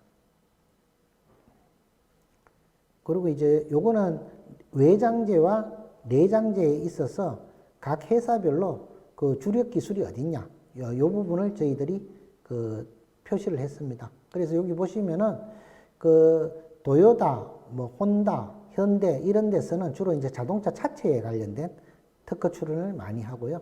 그 다음에 이제 전통적으로 타이어 코드에 관련된 출원은 코롱, 효성에서 많이 하고 있습니다. 그리고 이제 일본에서는 스미토모, 그 다음에 브리지스톤. 그리고 스미토모, 브리지스톤은 대표적인 타이어 회사죠. 타이어 회사니까 당연히 타이어 코드에 관련된 거 많이 하고, 효성이 PT 그 타이어 코드 같은 경우에는 전 세계 마켓세어의 40% 이상을 그 효성이 차지하고 있습니다. 그 다음에 많이 생산하는 데가 코롱입니다. 그러다 보니까 자연적으로 효성이 전 세계 마켓세어의 한 40% 가지고 있기 때문에 타이어 코드 같은 경우에는 효성, 코롱이 많이 하고 있습니다. 그리고 이제 자동차 휠 같은 경우에는 아직 복합 재료로 자동차 휠을 만드는 분야는 뭐 경량화 때문에 하기는 하지만 그래도 알루미늄에 비해서 굉장히 여러 가지 그 기계적 물성이 떨어지기 때문에 아직 복합 재료로 하는 경우는 그렇게 많이 출원되고 있지 않습니다. 그래서 자동차 외장재는 이 차체라든지 타이어 코드 쪽이 굉장히 많고요. 일단 섬유가 제일 많이 사용되는 데는 첫 번째로 외장재 쪽에는 타이어 코드가 압도적으로 많습니다. 압도적으로 많고요. 이게 효성만 하더라도 연간 2조 정도가 넘거든요. 매출 PT 타이어 코드만 하더라도. 그러니까 굉장히 큰 시장이고요. 그 다음에 이제 내장재는 다 섬유 쪽이 엄청 많죠. 그래서 내장재는 보면은 여기 보시다시피 카시터, 뭐 안전벨트, 카메터, 에어백 이렇게 보시면은 뭐 허범재, 필터 보면 대부분 섬유로밖에 할 수 없는 구조거든요. 이런 제 파트가 많은데 특별히 내장재 쪽에 최고 많이 하는 파트는 에어백하고 카시트로 보시면 됩니다. 그리고 안전벨트도 있고요. 이 자동차를 보면은 보통 요즘은 뭐 웬만한 자동차면은 에어백이 한 6개 이상은 붙어 있을 겁니다. 왜냐하면은 운전석, 조수석, 측면, 그 다음에 뒷좌석에도 다 붙어 있잖아요. 그래서 에어백 그 한 개의 돈이 굉장히 비싸거든요. 그래서 저희들이 에어백 쪽에 굉장히 그래도 섬유가 많이 들어가고 있고요. 그 다음에 자동차에 보면은 그 시트벨트는 항상 있잖아요. 그 시트벨트도 뭐 그 운전석, 조수석, 뒷좌석에 다 있거든요. 없는 거 못 보셨을 거예요. 거기도 많고. 그 다음에 이제 양으로 보면 카시트가 제일 많죠. 그 시트, 그 다음에 카매터, 매터 이런 쪽이 굉장히 많거든요. 그런 쪽이 보면은 그래도 그 카시트나 시트 커버 이쪽이 많고. 그래서 제가 알기로는 자동차 한 대당 들어가는 그 플라스틱 중에 PP 소재도 한 200kg 되지만 섬유 쪽 소재의 양도 거기에 못지않게 훨씬 많을 겁니다. 그래서 자동차 한 대에 섬유 쪽 소재가 들어가는 양만 하더라도 굉장히 양으로나 어떤 그 금액으로 상당히 크다고 이렇게 이해하시면 되겠습니다. 그래서 뭐 자동차에는 그 섬유 쪽이 많이 들어가고 있고요. 그리고 이제 요즘 또 대두되는 게 그 자동차가 좀 뭐 아까 전에 제가 서두에서 말씀드렸다시피 자꾸 경량화하고 자꾸 고급화하는 이슈가 있습니다. 경량화하고 고급화 하려면은 이 섬유 쪽에 좋은 터치감이 유지되는 쪽을 많이 선호를 하거든요. 그래서 앞으로 뭐 여러 가지 그 헤드라이드나 이런 쪽에도 그 많은 그 섬유 쪽 소재들을 많이 찾게 되거든요. 그래서 앞으로 이제 약간 고급화되면 될수록 그 플라스틱 그 필름 쪽에서 이제 섬유 쪽 시트로 이렇게 바뀌고 있는 추세다. 이렇게 이해하시면 되겠습니다. 요거는 뭐 이때까지 말씀드렸고요. 24페이지의 결론 부분이고요. 그리고 이제 저희들이 그 특허를 어떻게 보면은 그 특허 점유율이라고 해서 특허 증가율하고 국가별로 해서 이제 점유율 이렇게 이제 그 나눠 가지고 볼 수 있는데 각 그 1사분면, 2사분면, 3사분면, 4사분면에 따라서 그 기술 발전 단계를 이렇게 볼 수가 있습니다. 그래서 여기 한번 보시면은 그 이제 기술이 굉장히 오래된 기술이냐 아니면은 각 분면에 따라서 이제 지속적으로 그 활동이 되는 분야냐 이렇게 보면은 섬유는 보면은 그래도 기술 개발 도입기는 지났고요. 어떻게 보면은 그리고 이제 뭐 태동기도 지났기 때문에 어떻게 보면 기술 개발이 굉장히 성숙이 돼 있는 기술 개발 뭐 성숙기 분야가 이제 기술 개발 세태기로 볼 수 있고 계속 지속적으로 계속 꾸준히 기술을 개발하는 기술기 활동 분야로 나눌 수가 있는데 어떤 기술 개발 그 단계로 봐서는 기술 개발 활동 분야로 있는 부분이 이제 계속 이렇게 지속되고 있는 부분이 차체, 힐, 시트 커버, 그 필터 이런 쪽이고요. 뭐 세택이라고 할 수 있겠지만 계속 이제 기술이 계속 뭐 꾸준히 한 30년 동안 계속 이제 기술이 그 어느 정도 성숙된 분야가 이제 왜냐면 이게는 한 30년 전부터 나왔거든요. 그래 안전벨트, 뭐 에어백, 타이어 코드 이게 90년도부터 계속 꾸준히 이제 뭐 더 이상 특허는 증가는 하고 있지 않지만 그래도 뭐 꾸준히 그 어느 정도 특허가 계속 뭐 어느 정도 출원되고 있는 분야가 뭐 안전벨트, 에어백, 타이어 코드, 카메트 이쪽 이렇게 보시면 되겠습니다. 요거는 이제 각 국가별로 해가지고 뭐 키포는 한국이고요, USPTO는 미국이고 JPO는 일본입니다. 각 일본에 있어서도 이렇게 이제 다양한 국가별로 해가지고도 봤을 때 대부분 이제 전체 동향하고 어떻게 보면은 기술 뭐 성숙기에 있냐, 기술 계속 활동기에 있냐 이렇게 나눠질 수 있고 대부분 이제 기술 도입기에 있는 부분이 여기에 보시면은 자동차 힐 같은 부분입니다. 자동차 힐은 이제 전기차로 가면은 경량화 이슈가 있기 때문에 저희들이 이제 자동차 루프라든지 자동차 후드라든지 이런 게 복합재료 판넬로 만들잖아요. 그러면 이제 그거와 마찬가지로 이제 자동차 힐 부분도 복합재료 판넬로 하는데 복합재료 판넬로 할 때 이제 탄소 섬유들이 들어가가지고 복합재료 판넬을 하니까 이럴 때 탄소 섬유들이 많이 좀 사용되고 해서 복합재료가 한 무게비로 봤을 때 수지가 한 60%, 탄소 섬유 비중이 한 40% 정도 되거든요. 그래서 섬유 비중이 굉장히 높습니다. 이런 쪽이 이제 복합재료로 전기차로 갔을 때 저희들이 많이 사용하는 분야고요. 뭐 유럽, 그 중국인데 이제 중국은 이제 최근에도 출원이 많이 되는 걸로 봐서 이제 그러니까 중국이 이제 저희들이 어느 정도 섬유가 성숙기에 이르면 그걸 또 저희들의 어떤 섬유를 가져가 가지고 공장을 짓고 하니까 중국이 이제 시기적으로는 한 10년이나 20년 늦게 이제 저희들을 따라 하니까 여기서 보면은 기술 도입기나 뭐 기술 잠재적으로 가능성이 있는 분야로 이렇게 잡히고 있고요. 처음에 보여드렸듯이 최근 한 5년간 중국이 특허가 급증하고 있기 때문에 약간 기술 도입기로 잡히는 것입니다. 이거는 뭐 이때까지 말씀드린 거고요. 이때까지 뭐 말씀드린 걸로 따지면은 그 결론적으로 말씀드리면은 자동차에 관련된 특허는 이제 자동차 회사와 섬유 회사가 같이 이렇게 그 특허 출원을 해서 같이 헤게모니를 잡아 나간다 이래 보시면 되고요. 그리고 이제 섬유 쪽이 그 분쟁 사례도 이렇게 보면은 최근에 이제 아시다시피 뭐 코론하고 그 듀폰하고 이제 그 파라 아라미드 관련해 가지고 분쟁 사례가 있었지만 섬유 쪽 분쟁 사례도 이제 여기에 있는 그 회사들 중에 또 뭐 조금 오래는 됐지만은 한 15년 전에 또 효성하고 미국의 그 하니엘하고 또 타이어 코드 관련해가 분쟁이 한 번 있었고요. 그 다음에 뭐 에어백 분야에서도 한 번씩 그 분쟁이 조금씩 그 글로벌 회사하고 한국 회사하고 조금씩 분쟁이 그 대두되고 있습니다. 그래서 제가 보기에는 뭐 타이어 코드, 에어백 이런 분야도 굉장히 그 분쟁이 한 번씩 심심치 않게 발생하는 분야다 이렇게 이해하시면 되겠습니다. 그리고 이제 각 그 회사별로 해가지고 그 주력 그 특허 및 그 연구 개발 내용에 대해서 말씀을 드리겠습니다.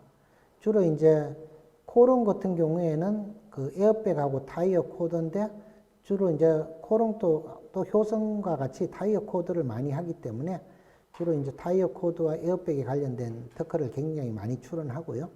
그 다음에 이제 그 현대자동차 같은 경우에는 자동차 차체에 그 섬유를 어떻게 적용하느냐, 그 다음에 내부 트림, 헤드라이너 쪽에 많은 출원을 보이고 있고요.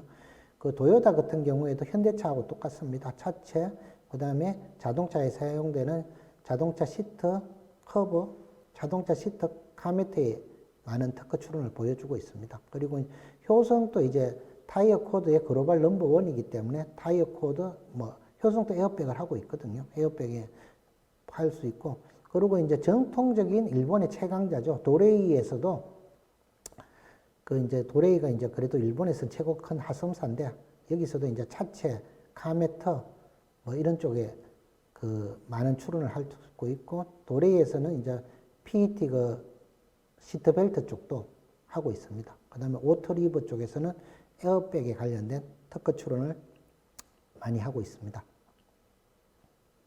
요거는 이제 35페이지부터는 그 각 회사별로 해가지고 어떤 특허를 출원했는지 제가 보여드리는 그림입니다. 2015년도부터 2020년까지 최근에 코롱에서 출원한 것들 제가 정리해서 보여드리고 있고요.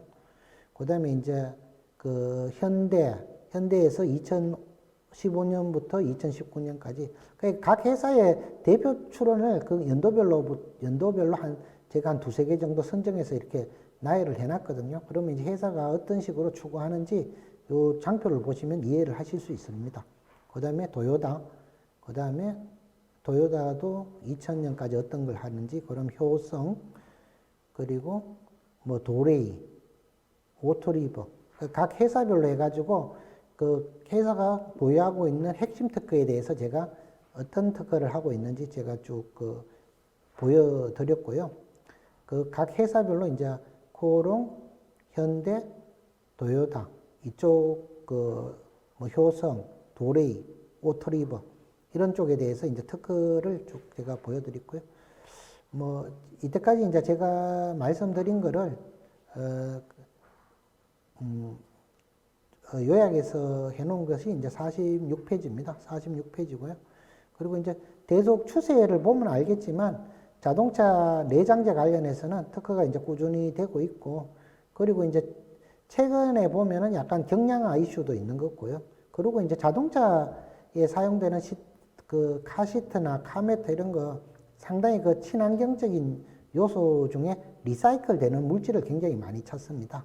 일단은 리사이클 되려고 하면은 하나의 소재로 만들어야 되거든요. 그래서 하나의 소재, 뭐 PET면 PET 소재로 이렇게 다 만들어야 나중에 리사이클을 할 수 있기 때문에 그런 쪽을 할 수 있고, 또 고강도나 경량화는 같은 말입니다. 이 소재가 고강력이 되어야지 같은 뭐 100kg 정도 사용해야 될 거를 한 90kg로 줄이면 한 10% 정도 그 무게가 죽는 거거든요. 그래서 고강도, 경량화하기 위한 고강도, 그리고 또 뭐 경량화하기 위해서 여러 가지 뭐 알루미늄을 섬유 소재로 바꾸는 거, 이런 것들을 많이 연구하고 있습니다. 그래서 뭐 카본이 들어가는 차체, 이렇게 되면은 알루미늄 차체보다 많이 무게가 가벼워지니까요. 알루미늄보다는 그 밀도가 굉장히 떨어지거든요. 한 2분의 1 정도 떨어지니까 무게를 많이 세이브할 수 있습니다. 이런 문제가 되고 있고요. 그 다음 장표는 제가 그 섬유 쪽에 어떤 그 특허 출원이 많이 되고 있는지 그 예시를 한번 보여드리려고 제가 만든 부록입니다. 그래서 이 페이지는 제가 한번 쭉 넘겨서 가시면은 섬유가 이제 1990년부터 출원이 되었는데 벌써 30년 이상 출원을 했고 그리고 20년이 지나면 이제 존속 기간이 만료가 되기 때문에 더 이상 그 특허 출원할 게 없어집니다. 그러면은 이제 앞으로 지금 출원되고 있는 패턴은 어떻게 특허 명세서를 작성할 수 있는지 그 분야에 대해서 제가 한번 그 여러 가지 그 케이스에 대해서 한번 설명을 간단히 올리고 오늘 이제 섬유 분야의 대표적인 특허 청구 범위 분석해 가지고 제가 만들어 놓은 것이 있는데요. 뭐 섬유 분야는 섬유기 때문에 저희들이 표현할 수 있는 방법이 섬유의 어떤 뭐 폴리에스터, 나일론 같은 화학 구조식으로도 표현할 수 있고요. 그다음에 섬유가 뭐 폴리에스터 이렇게 되면은 뭐 중합도 분자량 분포 또 그리고 공중합 우리가 한멜트 같이 공중합이면 공중합체 뭐 섬유에 각종 첨가제가 들어가면 첨가제 이런 화학 구조로도 표시할 수 있고요. 섬유의 그 미세 구조, 섬유의 기계적 성질, 섬유의 열적 특성, 그리고 섬유의 형태, 섬유의 유변학 성질 이렇게 다양한 방법으로 표시를 할 수 있습니다. 그런데 저도 이제 뭐 섬유 쪽에 그 특허를 한 20년 정도 특허 명세서도 사용하고 뭐 특허청에서 심사도 했지만은 섬유가 가장 오래된 분야이기 때문에 특허 청구 범위에 대해서는 굉장히 그래도 다른 분야보다는 상당히 발달한 분야입니다. 그래서 어떻게 특허 청구 범위를 작성할 수 있을까에 대해서 섬유 쪽 하시는 분이 한 30년 이상 그 연구를 많이 한 거예요. 그러니까 섬유의 다양한 이런 형태들이 요즘 필름이라든지 또 뭐 반도체라든지 이런 데 많이 적용이 되고 있어요. 그래서 그 사례를 제가 하나씩 보여드리려고 하는데요. 예를 들어 가지고 섬유의 화학 구조식으로 이제 특허 출원되는 것들이 옛날에 이제 이렇게 뭐 섬유의 점도는 어떻다. 그러게 섬유의 첨가제에 들어가는 건 어떻고 뭐 이렇게 이제 다양한 형태로 화학 구조식도 이렇게 다양한 형태로 이제 뭐 예를 들어 가지고 여러 가지 그 첨가제 그러면 공중합체 단량 이렇게 화학 구조식으로도 표시할 수 있고요. 그 다음에 이제 요거는 화학 구조식으로 하는 거는 굉장히 이제 패턴이 이제 한 20년 지났으니까 그 다음에 많이 하는 패턴들이 이 결정하도나 결정 크기냐 뭐 여러 가지 강학적 특성이 있냐 요런 어떤 미세 구조로 많이 합니다. 근데 이게 섬유뿐만 아니고 필름이나 요새도 이런 뭐 예를 들어 가지고 2차전지 배터리에서도 이런 미세 구조도 많이 합니다. 예를 들어 흑연이 들어가면은 흑연의 어떤 결정에 뭐 010면의 결정 크기 사이즈는 어떻다. 이런 게 배터리 분야도 이렇게 하거든요. 그래서 이게 재밌는 게 이런 그 각종 그 미세 구조로 하는 분야가 이 섬유 쪽에서는 한 20년 전에 선 분야인데 이런 것들이 이제 최첨단 배터리라든지 최첨단 강학 필름이라든지 이런 데 이제 막 사용하기 시작하는 거예요. 그래서 모든 청구 범위를 쓸 수 있는 형태는 아주 간단하거든요. 그래서 사실은 섬유 쪽에 이런 뭐 여기 보면은 배터리 분야도 요 섬유의 예시 5번에 보면은 결정 크기가 100면에 뭐 크기가 몇 옹스트롱 이하고 이런 것들이 이제 배터리 분야도 흑연은 판상 구조인데 판상 구조에서 010면에 그 결정 크기가 어떻고 이런 것들을 많이 사용합니다. 그래서 섬유 쪽에 이렇게 쓰는 것들이 이제 다른 분야에도 계속 전파가 되는 거죠. 그래서 사실은 특허적으로는 섬유가 한 30년 정도 먼저 나갔다고 보시면 돼요. 굉장히 섬유 쪽의 어떤 특허를 잘 이해하면은 다른 분야에도 이런 그걸 접목을 하면은 굉장히 최첨단 기술을 다른 분야에 접목해서 쓸 수가 있고요. 그리고 이제 기계적 물성, 이 섬유의 특징은 또 기계적 물성에 있어서 굉장히 좋아요. 이게 어떤 거가 하면은 우리가 상온에서는 인스트론으로 당겨가지고 강도, 신도가 어떻다. 이 정도는 이제 굉장히 초보적인 기계적 물성이라 하지만은 여기 기계적 물성 보시면은 2000년도에 벌써 이제 SS 커브에 뭐 초기는 어떻고 중기는 어떻고 말기는 어떻고. 근데 요즘 그 다른 분야에도 마찬가지입니다. 필름 분야에서도 예를 들어 가지고 뭐 150도에서 30분간 열 처리했을 때 필름의 뭐 물성이 어떻다 이런 말들을 많이 쓰거든요. 근데 이 섬유 분야는 굉장히 이런 것들이 옛날부터 이제 많이 사용했던 거예요. 그런데 이제 그것들이 이제 이런 것들에 이제 다른 분야에 접목시켜가지고 특허 청구 범위를 잡는 것들을 많이 하거든요. 그래서 기계적 물성을 뭐 상온에서도 측정할 수 있고 고온에서도 측정할 수 있고 이런 파트들이 굉장히 그 지금 많이 유행하는 패턴이다 이렇게 말씀드릴 수 있고요. 그다음에 이제 또 대표적인 게 열적 특성입니다. 열적 특성은 섬유는 열을 주면 수축을 하잖아요. 그러니까 얼마만 수축했느냐. 그거는 이제 여러 가지 그 수축하는 범위가 다 다르거든요. 그래서 사실은 여러 가지 그 수축하는 그 열적 특성, 그러니까는 뭐 건열 수축률, 또 비수, 물에 넣었을 때 수축률, 그 다음에 이제 여러 가지 열적 수축이 또 저희들이 한의열사하고 한번 분쟁이 생길 것도 DSC라는 그 열적 특성기에 있어가지고 더블 피크가 나타난다 하는 게 이제 한의열사 특허인데 그거에 대해서 효성하고 또 분쟁한 경우도 있고요. 그러니까 이런 것들이 그 다른 필름이나 강학 필름 쪽에나 뭐 여러 가지 배터리 분야의 분리막 쪽에도 이런 것들이 나옵니다. 그래서 여러 가지 이런 특성 피크가 뭐 그 우리가 분석을 했을 때 이런 피크가 잡히는 파트, 이런 것들이 이제 섬유 쪽에서는 굉장히 오래전부터 많이 이야기됐던 건데 이런 분야들이 그 요렇게도 이제 특정을 할 수 있고요. 그리고 이제 섬유가 또 여러 가지 그 형태적으로 많이 또 다양합니다. 그래서 여러 가지 그 섬유에 뭐 섬유는 특히 그 모수, 단면 변동률 그 하나 뭐 보통 타이어 코드 같으면은 필라 수가 250필라나 한 370필라 되는데 그 각 모노필라멘트의 어떤 물성 이런 것들로 많이 또 잡고도 합니다. 그래서 그런 여러 가지 섬유는 사실 경우의 수가 굉장히 많거든요. 그래서 섬유 형태로 잡는 게 좀 특징적이고요. 이런 것들에 대해서 하고 그다음 뭐 여러 가지 그 특허인데 오늘 그 자동차 내장재 외장재에 대해서는 뭐 제가 설명해 드린 걸로 해서 이만 마치도록 하겠습니다. 이상입니다. 예, 변리사님 발표 너무 잘 들었습니다. 몇 가지 질문을 좀 드리고 싶은데요. 내외장재 중에서 내오염성 섬유 소재에 대해서 국내외 특허 동향에 대한 설명을 좀 듣고 싶다고 질문이 들어왔는데요. 네, 보통 이제 섬유나 직물인 경우에는 그 내오염 문제가 굉장히 그 필수적으로 좀 해결해야 될 문제고요. 그리고 이제 특히 그 자동차 내장재 쪽에 사용되는 자동차 시트나 자동차 카메트, 자동차 뭐 시트벨트 이런 것들은 내오염 처리를 해야 되거든요. 그러니까 여러 가지 이제 직물을 만들어 놓고 이제 후가공적인 측면에서 여러 가지 다양한 저 플로르 계통이죠. 플로르 계통에 이제 내오염제를 처리하는 경우가 많고요. 그리고 이제 저희들 그 섬유 쪽 특허도 전체 특허가 뭐 한 수백만 건 되고 전체 특허 DB는 한 1억 건 정도 넘지만은 그 중에 이제 내오염 관련해 가지고 여러 가지 뭐 처리 기술이라든지 처리하는 케미칼을 찾아보면은 그것도 한 수백 건 나올 겁니다. 그래서 그거는 저희들이 별도로 특허 조사를 해서 한번 정리를 해서 답변을 해드리는 게 정확할 것 같습니다.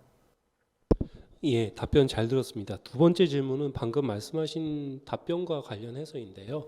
변리사님은 오랫동안 IP R&D 사업도 이렇게 지원을 해주시고 그 지원 프로그램에 참여를 해오셨잖아요. 네. 이 섬유 소재 기업, 특히 저희 섬유 소재 부품 기술 과제에 참여하고 있는 기관들에게 IP R&D와 관련해서 해주시고 싶으신 말씀이 있으시면 좀 이 자리를 빌어서 말씀해 주시기 바랍니다.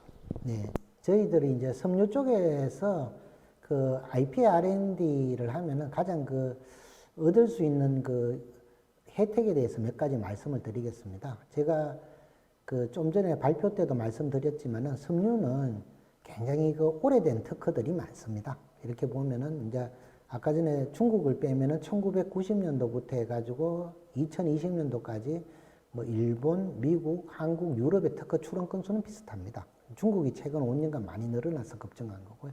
그렇다시피 90년도 뭐 이전에도 출원한 특허들이 굉장히 많이 있거든요. 그런데 저희들이 이제 특허로부터 많은 정보를 얻을 수가 있습니다. IP R&D라는 것은 IP로부터 얻은 특허 정보를 R&D 설계에 좀 활용하자 해서 저희들이 이제 IP는 특허고요. 특허로부터 많은 얻은 정보를 R&D에 조금 활용하자 하는 그런 취지고요. 그런데 섬유는 굉장히 그 파트에 있어서는 많은 특허를 가지고 있습니다. 예를 들어서 어떤 섬유 회사라도 자기 제품에 관련된 특허가 30년 전에도 존재하고 20년 전에도 존재하고 최근에도 계속 출원이 됩니다. 그러면은 그 30년 동안의 특허 트렌드만 잘 보시고 그리고 그 경쟁사 트렌드만 잘 추적하시면은 기업이 지금 뭐 공장에 개선할 수 있는 여러 가지 기술적인 개선 파트가 굉장히 많이 있거든요. 그래서 제가 보기에는 특히 그 소부장 하시는 섬유 회사들은 조금 더 경쟁사, 그러니까 경쟁사 중에서도 저희 그 국내의 그 소부장에 참여하시는 중소기업보다 조금 더 글로벌리하게 좀 앞서가는 경쟁사들이 굉장히 많이 있습니다. 예를 들어 뭐 미국의 듀폰, 일본의 도레이, 항상 그 섬유 쪽은 한 30년, 40년부터 강자들이 굉장히 많이 있었고 이 산업이 이제 약간 외국에서는 조금 뭐 줄어들 수 있지만 그 문서로는 남아 있거든요. 그러한 그 외국의 그 뭐 도레이나 이런 특허들을 잘 유심히 살펴보시면은 그쪽에서 여러 가지 정보를 가지고 공장에 조금 활용하시면은 굉장히 그 공장의 어떤 공정 개선이라든지 연구 R&D 하는 방향 설정에 많은 도움이 될 것 같습니다. 네, 오늘 바쁘신 가운데 열정적으로 발표와 답변을 해주신 네 분의 발표자님들께 다시 한번 감사를 드리겠습니다. 오늘 세미나 발표 자료 및 발표 영상은 발표자분의 공유 수락이 가능한 사안에 한해 한국섬유산업연합회 홈페이지 공지사항을 통해 다운로드 받으실 수 있으며 유튜브 코4티 TV를 통해 다시 시청하실 수 있습니다. 오늘 세미나가 국내 자동차용 섬유 소재 업계와 자동차 및 자동차 부품 협력 업계 간의 협력과 가치 사슬 확대에 조금이나마 도움이 되었으면 좋겠습니다.